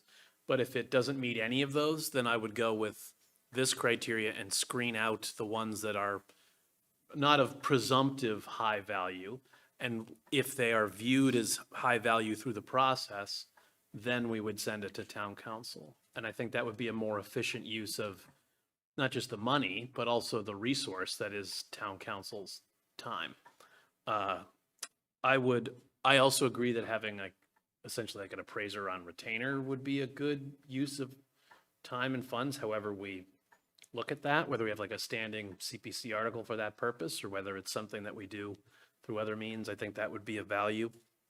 And then separately from this, but while we're talking about the topic, I think it would also be of use to have an inventory of all Chapter 61 parcels in the community. So we would have an idea of how many of these are out there and how many of them are a sort of Damocles hanging over our head versus those postage stamp sized ones that I was referring to earlier.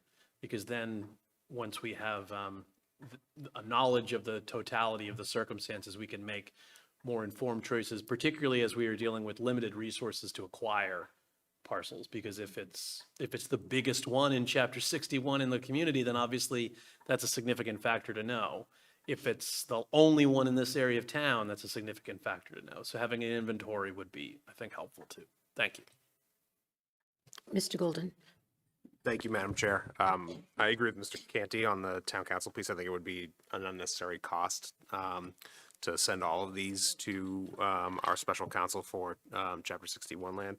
I think that a set criteria is a good idea, and my preference would be if we were to call an executive session, because presumably if we're calling an executive session, we probably have some interest in the parcel, whether it is to purchase it or to engage in a deal with a prospective buyer or prospective seller. At that point, we're saying that we probably have some interest, so we want to get our legal counsel to go in on it and give us an opinion. If my colleagues preferred, though, and were to go with Mr. Canty's proposal, I think the first 2 points are spot on. I would up the acreage, though, on the size component, because I believe the minimum acreage is 5 acres for Chapter 61 land. Is that correct, Lauren? I believe that's correct. Yeah, so I don't know where it falls. Maybe we could have some expert opinion of, like, if we were to have an X number of acre parcel, we would be facing X number of potential units. I know that some of that could be overridden through like a 40B process, but I think we need to hone in on what that number is. So with that change, I think I would be more amenable to Mr. Canty's proposal. I want to touch on something Mr.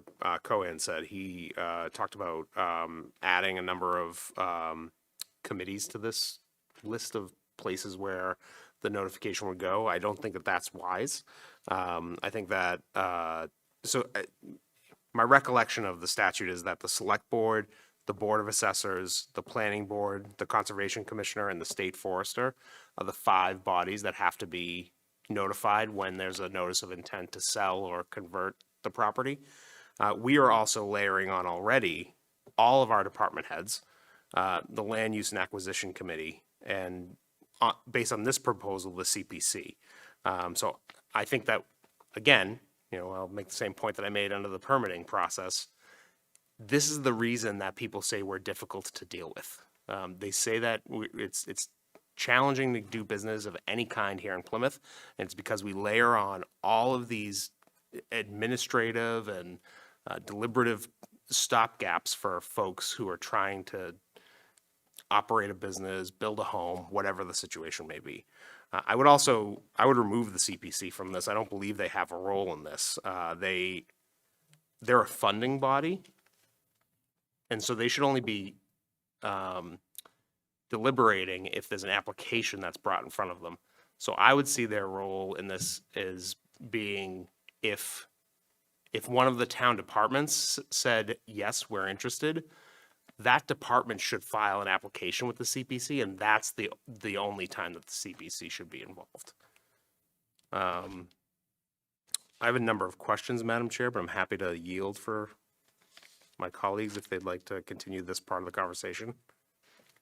Other comments, questions? Mr. Cohen, did you?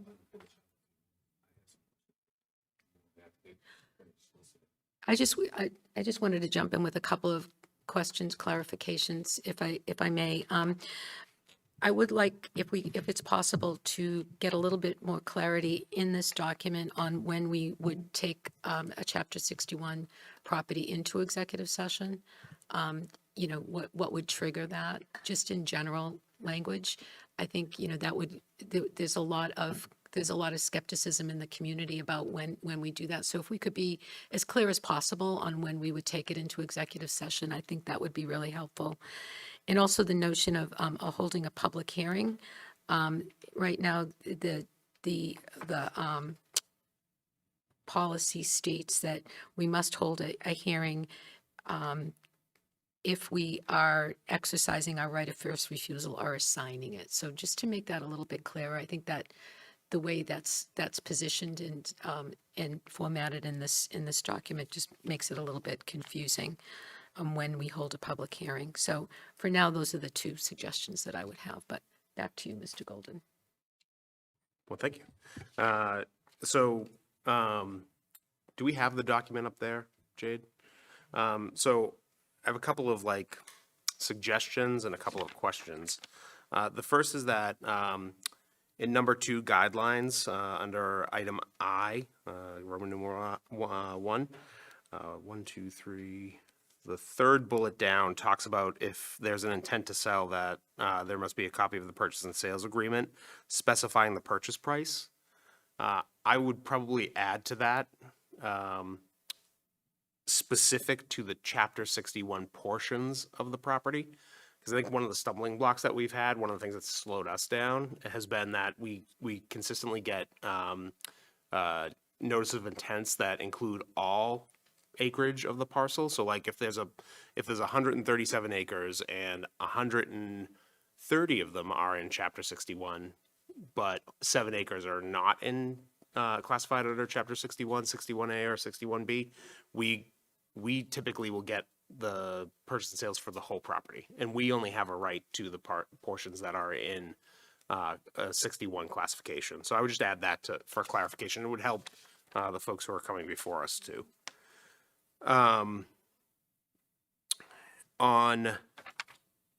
In that same section, but it appears on page 2. It might not appear on page 2 up there. So I believe it's no, go back, Jade. It was there. So in that top paragraph on the right-hand side, there's the very last sentence in that says, please do not sign any requested waiver unless and until the following internal procedures have been completed. I think we just got to clarify who the signatories are here and say no individual official, or you guys can workshop the language, but essentially no one can sign off until we've completed the process, and say who those people are.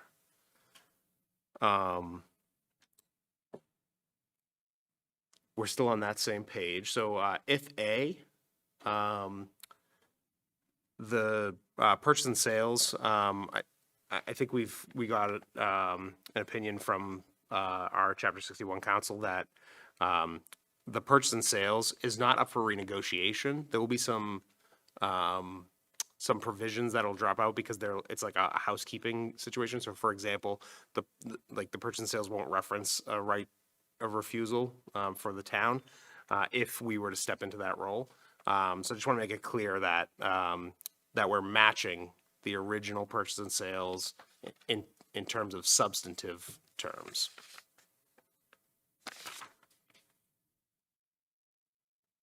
Could you scroll forward, Jade, please? Okay. So it's hard to find up there, but it's above the red text above 3 process checklist. This provides that if the town doesn't exercise or assign its option and the 120 days have elapsed, that the seller that they are allowed to sell the property, but only on the terms expressed in their original purchase and sales. My question, and I don't know if you have the answer or if you need to do some more fact gathering, but what happens if after the due diligence period, the price drops? So I've seen this in other communities where, someone puts out a crazy number, like 20 million bucks. But then at the end of the day, the buyer says, oh, well, we did our due diligence and now it's only worth $1 million. Well, at $1 million, we might say, heck yeah, we're going to buy that property. At $20 million, not so much. So what do we do if we find out that price drops, and what recourse does the community have? So I think your question would be if the purchase and sale between the original parties changes due to a defect or a due diligence issue, does it reset the 100 to 120-day period for the town, or is there some interim stopgap that happens? And I'm happy to research that and speak to our Chapter 61 council. That'd be great. Yep. And then I think this is my last one. Under the checklist, item number 3, it's the very last checkbox. It says, if any town parties express interest to the town manager within 7 days. I would say if any of the above mentioned town parties, so that it's clear that, and I'm going to pick on one of my old committees, that the Manamet Village Steering Committee can't come forward and say, hey, we want you to buy this parcel. I want it to be clear that we're following the statute and we have agreed to go beyond what the statute requires so that we have a rigorous process for the community, but not every person gets to stick their finger in the pie. Those are my suggestions. Thank you.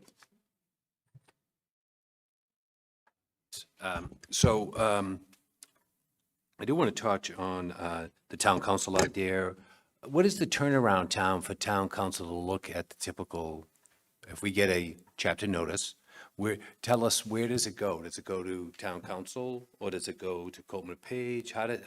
Who looks at, right now, we specifically have an attorney that we go to on this matter. So how long does he take to look at something and get back to us, and what does he charge? Do we know that? What the turnaround time I'll would be? just speak to the turnaround time in general. I'm not going to address the other issue. So I think that we've had our current Chapter 61 counsel, I think he's reviewed 2 or 3 of these for us. I think he's generally fairly decent at getting back to us. It depends on when we get it. It goes to him. I think it depends on how many parcels there are, how long the purchase and sale is. Yep. What else is being considered in that purchase and sale. Correct. I feel fairly comfortable saying that, I think if we sent him a purchase and sale and said, we need it within 7 days, or, we need it by next week, I would imagine that he would be able to get it to us, or Okay. get us an answer back then as to whether or not it's a bona fide offer. Right. I think if he couldn't, he would certainly let us know.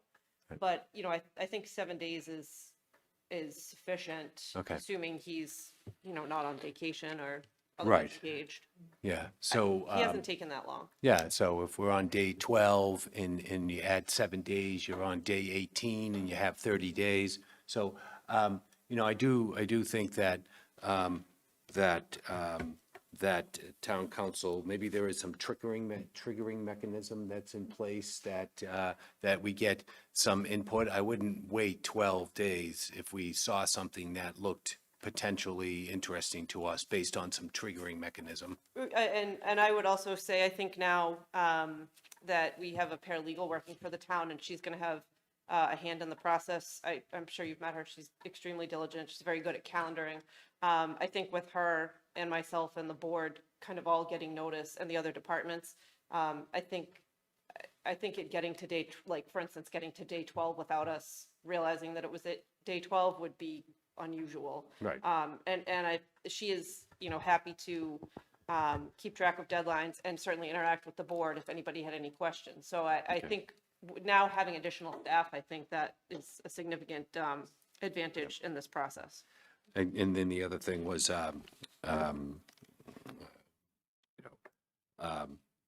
is there something that we could do to people who have Chapter 61 to give them some indication that if they do decide to notice us, these are the things that they should be including in their purchase and sales agreement to us?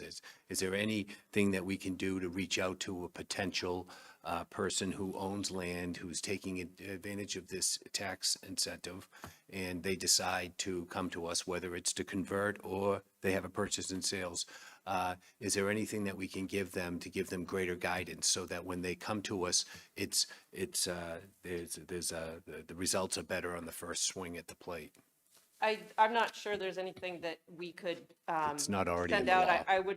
I'm not sure I would recommend maybe giving out legal advice like that, because there is a statute and there certainly are Chapter 61 attorneys. It wasn't legal advice, it was like Well, direction. Direction. Yep, I would suggest maybe, Yeah.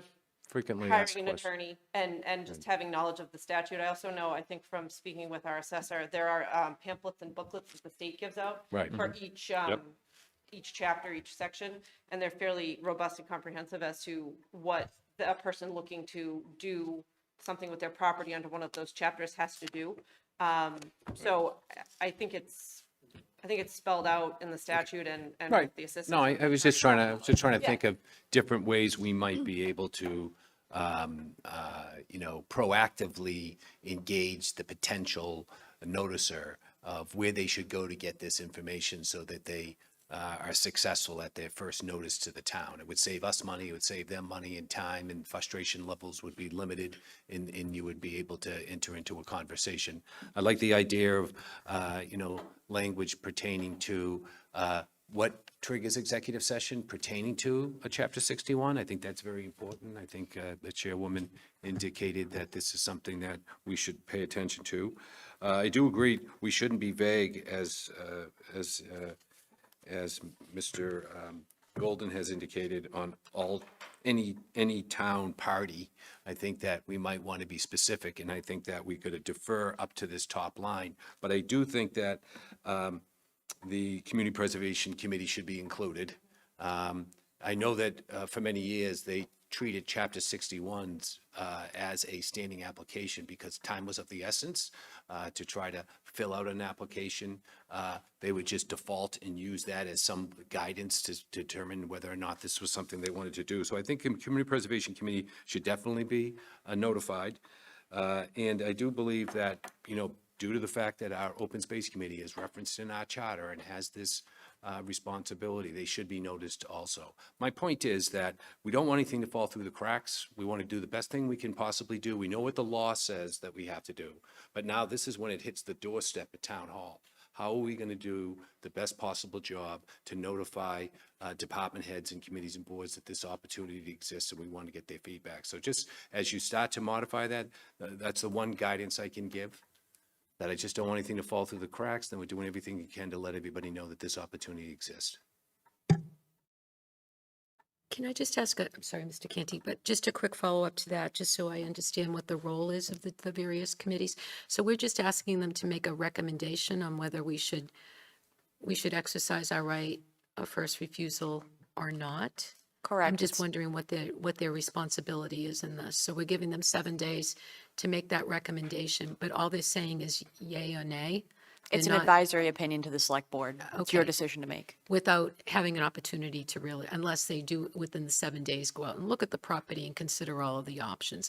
It's really just checking the box on Correct. a yes or no. Correct. Okay. And this is also why we reference 7 days for them, because if they get notice on a Monday and they have to call an open meeting, they have to post that. They have 48 hours notice to post. Scheduling can be difficult. So the 7 days seemed like the most reasonable time to keep it in the 30-day timeline. But we're not asking or expecting them to do any deep evaluation of the property or, how the town might acquire it or anything. We just, are they interested in it or not?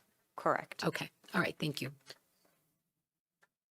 So in terms of, you mentioned Attorney McKay about if town council were, for Chapter 61, were on vacation, attorneys will often have like a backup plan for case coverage in the event that he's, learning how to churn butter in Amish country or something where he's out of contact. Do we have a knowledge of a contingency plan for vacation coverage or illness or FMLA leave, something like that for town council that someone else is covering? For special Chapter 61 council, Yes. I apologize. For special Chapter 61 council, I do not know if he has a backup attorney that also could step into his shoes as a Chapter 61. I can Yep. certainly inquire. Right now, he is appointed as Chapter 61 council, so Right. I can see if anybody else in his firm does that. Yeah, I think having a designated backup would be helpful, just because the time frame can be a little tight. And if he forgets to set his out of office on his email, and then we haven't heard from Attorney Murphy in a while, and he comes back with fresh butter, but we're out of a property. So you know, Yeah, it's certainly understanding that position. I know we have used KP in the past as well. Yep. So I can certainly investigate both of those options. okay. And in terms of I agree that CPC should at this point not be included, because my understanding of CPC is that they assess applications when they receive them. And at this stage, they would not have received one. So if one of these other entities says this would be a worthwhile parcel acquisition, then a application could be submitted to CPC and then they could take action. But doing it, that's sort of the cart before the horse, in my opinion. I would say the same about open space, since they don't have their own specific regulatory function in this, nor do they have a funding source dedicated for this. I think that the existing list minus CPC would be the list to go with, and then others could be inquired with or interfaced with if and when interest is established. I agree with removing the CPC from that list for the reasons that my colleagues have noted here. It doesn't seem like it's an appropriate role for them.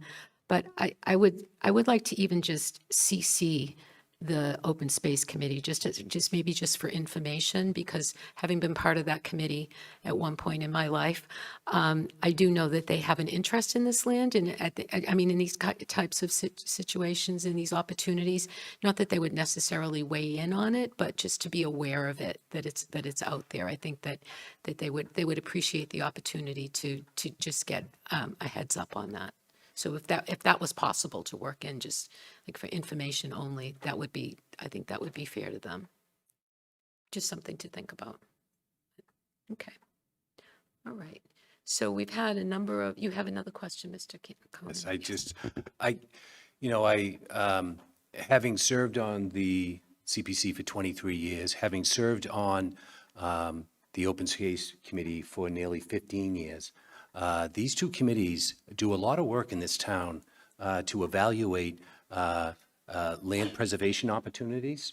The Open Space Committee is referenced in our charter with this charge to be always diligent on this subject matter of looking at opportunities where they can recommend at town meeting ways of preserving land. So we have an open space recreational plan that is approved by town meeting, that is deliberated and created by an open space committee. These people have institutional knowledge of the circumstance. I think that they should be noticed. And the same thing with the community preservation. It is a funding source, and time is of the essence. And I think that both these committees in the past have been included. What you're talking about for the first time is removing these entities from this process, because the CPC was noticed for many years when a Chapter 61 appeared, and the Open Space Committee was noticed. So what you're talking about is removing this element in our community that's dedicated to researching the matter, and why wouldn't we want to, get some word from them in their work that they do. Again, this is just about, I understand what the Chapter 61 requires to do as a law and what we're receiving from this potential seller to the town, but this is about internal policy of making sure that nothing falls through the cracks. And I would be disappointed if it was the pleasure of the board to remove those two elements from the process. Okay, Mr. Canty. Well, I would suggest, Mr. Cohen, you said you were interested in hearing what your fellow board members thought about the proposal, and you have. So it's up to you whether you choose to onboard that feedback or not. But the majority of the board has expressed a certain opinion about what entities we would like to see involved and what we would not. Yeah, Thank you. and I just wanted to, for a moment, I'm listening to my board. I understand that's your position, and I accept that, but I feel like this is such an important issue that I should make a special note that we are removing the Open Space Committee and the Community Preservation Committee from this process that they had been involved in the past. So that was my point. I respect your opinion, the pleasure of the board. Obviously, I have to follow that, but I just wanted to make special note of the importance of what we were doing. Okay, Mr. Cohen, we've noted that. And it doesn't sound like we're ready for a vote on this. So you've heard the feedback and have gotten the suggestions. I think we have some great suggestions, ways to improve this process. Ms. Lind, it looks like you had another. I just wanted to, for the sake of the discussion, just remind the board, the composition of the Land Use and Acquisition Commission. It's 2 members appointed from the Select Board, 2 members appointed from the Planning Board, 2 members appointed by the Conservation Commission, and 1 member appointed by the Open Space Committee. And the Land Use and Acquisition Committee meets on an as-needed basis. The description is that they will research and maintain a current inventory of all properties of interest with a focus on parcels of significant size and parcels of any size facing the loss of Chapter 61 protection and/or parcels of potential value to the town. So Thank just you. for the sake of the discussion, with LUAC being on this list, they still do have a liaison back to the Open Space Committee. That's great. Thank you. Thank you very much. So if you could take our feedback and then come back with us with version 2, that would be great. Okay. All right, that completes our agenda proper. We are now moving on to manager's report. Mr. Brindisi. Great, good evening. I only have a few items to report this evening. So I keep talking about a lot of the construction work that's taking place. This is construction season, but I have mentioned in the past that Spooner Alley, which is located right off of North Street, that construction for that rehabilitation of Spooner Alley will take place starting next week. That work will include resetting and adding additional granite to the walkways. And then there are these granite posts that have been there for the past many years. Those will be widened because right now, if folks that have some type of mobility impairments, say wheelchair users, or even folks that are pushing a stroller, would not be able to navigate Spooner Alley. So we want to widen that area by widening the posts. So more to come on that, but that project is fully funded through a state earmark as of last year. And then you may have heard this past weekend, we had a few problems implementing our passport parking technology. We started this last year at Plymouth Beach. We expanded. It was very successful last year. We expanded the passport parking to White Horse Beach area. But last year we had technology issues where folks weren't able to enter their data and they weren't able to park without receiving a ticket. So we've since remedied that problem, and so we expect that we won't have any issues moving forward. And then we did have a problem 3 or 4 weeks ago at Hedges Pond Recreation Area. Unfortunately, there was some vandalism that had taken place. We had a number of signs that were stolen, and because of that, we will be installing cameras in that area. And then we also had some vandalism at Plymouth Beach as well. Someone had broken into the gatehouse, and so we're working on some type of security measures over at Plymouth Beach. Hopefully, we'll have that remedy by the end of this summer. But I'd like to mention this morning we had a meeting with the Regional Economic Development Foundation. Myself and Leanna Patton, Michelle Brady, and Steve Cole, we had reviewed a number of applications that were submitted for the RFP to study Memorial Hall. This will be a complete analysis of the future use of Memorial Hall.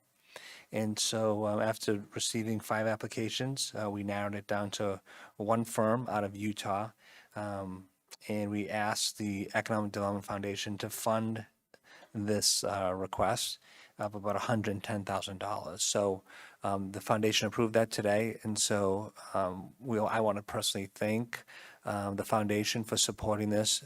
I think many of us can agree that Memorial Hall is really the heartbeat of what's going on downtown, especially during the tourism season. And I have reported in the past that our retailers and restaurants have stated that when there's an event taking place at Memorial Hall, that their revenues increase by 50%. So we want to make sure that we keep that building fully operational for decades to come. So this RFP is one step towards achieving that reality. So again, thanking the foundation for their support in doing so. And then just, and I think folks realize that, it's starting to get warm. Our public health office has issued a number of hot weather and summer tips. I would ask folks to go to the website. We will continue to push proactive information, as we deal with the summer heat, as we deal with tick-borne diseases, mosquito-borne diseases, trying to get good information out there to keep people safe during the summer. I would also encourage folks to be mindful of, our youth that are on their bicycles and traveling the roadway, especially those that have been using e-bikes. As we know, we've already seen in our community there have been accidents with e-bikes reported to us, and so we want to make sure that our youth are also taking precautions this year as they navigate the roadways. So we'll continue to push information throughout the summer to keep people safe. Pending any questions, that's all I have for this evening. Mr. Brindisi, I had one follow-up to your report on the Memorial Hall RFP that went out. My understanding is that there's a significant amount of community engagement involved in this process, and that they're on a pretty quick timeline, too. They're scheduled to begin within the month and finish up this fall. Yeah, we're hoping to execute a contract with them now that the funding is in place, hopefully by the end of this week. As you pointed out, Chair, this is a 14-week process, and we are planning on having a number of focus groups and key informant interviews. We've talked about having focus groups with the restaurants, with the retailers that are downtown, working with the Chamber of Commerce. We want to engage the entertainment industry in this conversation, but we also want to speak to our community. Like, what are they expecting? What are the gaps in services that we need to fill if we were to continue with Memorial Hall? And additionally, we want to look at what's the best management model for this venue. Should it continue to be maintained and managed by the town, or should it be turned over to a nonprofit or a for-profit? So those are all the questions we want to ask ourselves as we go through this process, and come back to the board with a number of options for consideration, and then we'll take one of those options to town meeting if funding is necessary, based upon that analysis. Great. Thank you very much. Other questions for the town manager? Yep, Mr. Cohen. As you start to look at focus groups on Memorial Hall, you named a number of them. I think that we should also reach out to the historical community, because there needs to be a level of preservation of this building. It is Memorial Hall. It was built for a specific purpose. This past Memorial Day, we had a very nice event at that hall. In that capacity, I want to make sure that we respect why the Memorial Hall was built and the purpose for it. I know it's a venue, and we want to see that it brings in revenue as an entertainment facility, but it also has this memorial capacity that we need to respect and understand, and also there's a level of preservation that we need to be attentive to. So as you put together the focus groups, please keep me up to date on how you plan to address that. But thank you very much to the Economic Development Foundation for committing $110,000 to this effort. This will guide us in the next step. So very good effort on their behalf. Okay, moving on. New business. Mr. Canty. So, as part of preparations for the visit of the Japanese delegation from Shishigahama, the Noontime Rotary is interested in installing a peace pole on just outside the atrium on the South Russell Street side of Town Hall. It's a relatively straightforward poll, which would read in English, Japanese, and Wampanoag on one on each side. May peace prevail on earth. And it would be mounted on a granite slab. And it's relatively small footprint, but they've submitted some materials to me about the proposal. And I was hopeful that we could put this on a future agenda probably as an admin note, unless there's significant controversy amongst my colleagues about the concept of the prevalence of peace. So That would be my request. I can submit the required paperwork. That would be great. I personally don't have a problem with peace. The record will so reflect. Yes, thank you. I am just curious about the urgency of this. Is this something that we should plan to get on next week's agenda? Sooner rather than later would be good. They're coming at the end of July, and Okay. it would require some time to be installed. So, I don't imagine it will require a tremendous amount of deliberative thought, but to give us the opportunity should it be needed. Thank you. Sounds good. Other new business? Yes, Mr. Cohen. I would just like to add to Mr. Canty's comments about the peace poll. I did have a chance to attend the meeting where the peace poll was discussed and drawings were submitted. I think it might be a good idea. There was talk about granite and other materials that they would need.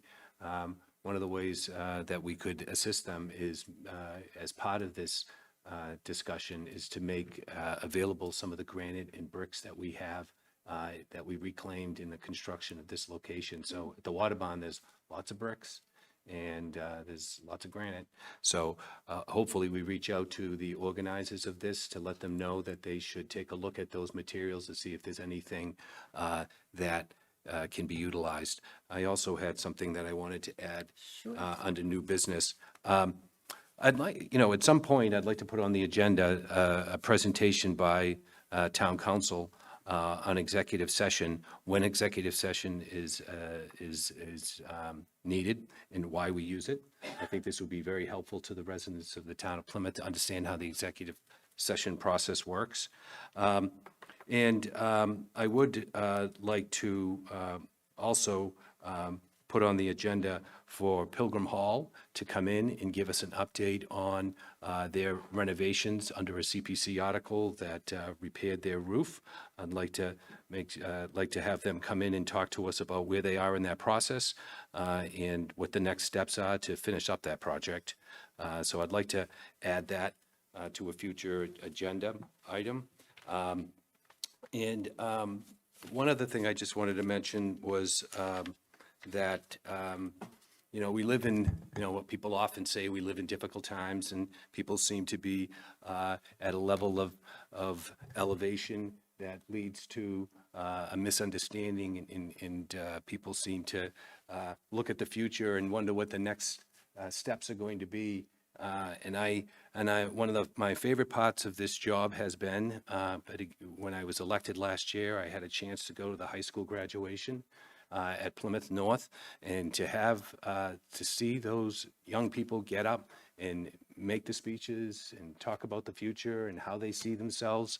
It really is inspiring. I want to send a congratulations to all the kids that graduated from high school here in Plymouth, because if there's anything that you demonstrated at the graduation, what our future looks like, it's going to be bright, and it's going to be led by a group of young people that are going to make a better future for our town. And a lot of the times we sit in these deliberations until 9 or 10 o'clock at night is to build a better Plymouth for the next generation. So if you're ever looking to be inspired or rejuvenated, please attend one of the Plymouth High School graduations, because you'll be very impressed by the quality of the students that we're producing. And thank you very much to the school department and the school committee. Thank you. I have one thing I'd like to add under new business, for a future agenda item.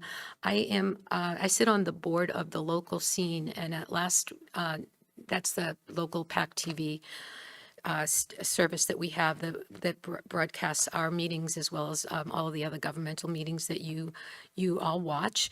At last night's meeting, we got a wonderful overview of the community services and outreach and opportunities that there are for all residents to take advantage of what the local scene has to offer. We also got a presentation on the challenges that they're having for funding. It's just affecting all of public access television across the nation. They get most of their funding from cable boxes. As we all know, I'm one of those people that cut the cable, but their funding is dwindling rapidly. So they're looking for other opportunities to do some fundraising so that they can continue to offer this important service to the town. So I would like to, for a future agenda item, have them come in and chat with us both about the services they're offering and their funding challenges that they're having. Mr. Canty. I believe there may be state legislation that's been filed. There is, yep, for So streaming perhaps, services. Yeah, getting an update from the delegation. They wouldn't necessarily to be here, but having that information about what has been filed and where it is in the process may Yeah. be helpful. That's awesome, yes. Hopefully it'll have been moved a little bit further along than it is now. We had members of our state delegation there last night who spoke to it, and it's in committee. So hopefully it'll move along. And Many bills go and Yes. very few come out. yes. So it's with the rest of them. So, okay, anything else? Old business. Mr. Quintel. I'm sorry. I'd like to know when we're gonna, or if we're gonna entertain the shallow pond placeholder for an article for town meeting. I think these people have done their homework. They've proved all the facts. I know we're waiting for a policy, but in the meantime, we still could hold a slot, and if nothing happens by then, we can pull it, but I think they've been patient. I would like to bring it to a vote sooner or later, so, I'll give the board another week, and then I'm gonna make a motion, so, and let the chips fall where they fall. But, just keep putting it off and not addressing it, it's wrong. No, Mr. Quintel, I think you make an excellent point. We do have the roads acceptance policy scheduled for our June 30th discussion. So, and I think when the warrant closes, August, what date? I'd have to, I think it's August 14th. Okay. It's a very short window, opens in July 28th and August 12th, August 14th. I could double check that. Okay, so we'd have like a month and a half to pull that together, so we can get it on the agenda. No, I hear you, so we'll make note of it and get it on an agenda. See what happens on June 30th. We can come to some resolution then, or whatever. Okay. Other old business, letters, motion to adjourn. Motion to adjourn. Second? Second. Okay, discussion. Mr. Cohen, Yes. Mr. Quintel. Definitely, yes. Okay. Mr. Canty, Yes. Mr. Golden. Yes. And myself, yes, we are adjourned.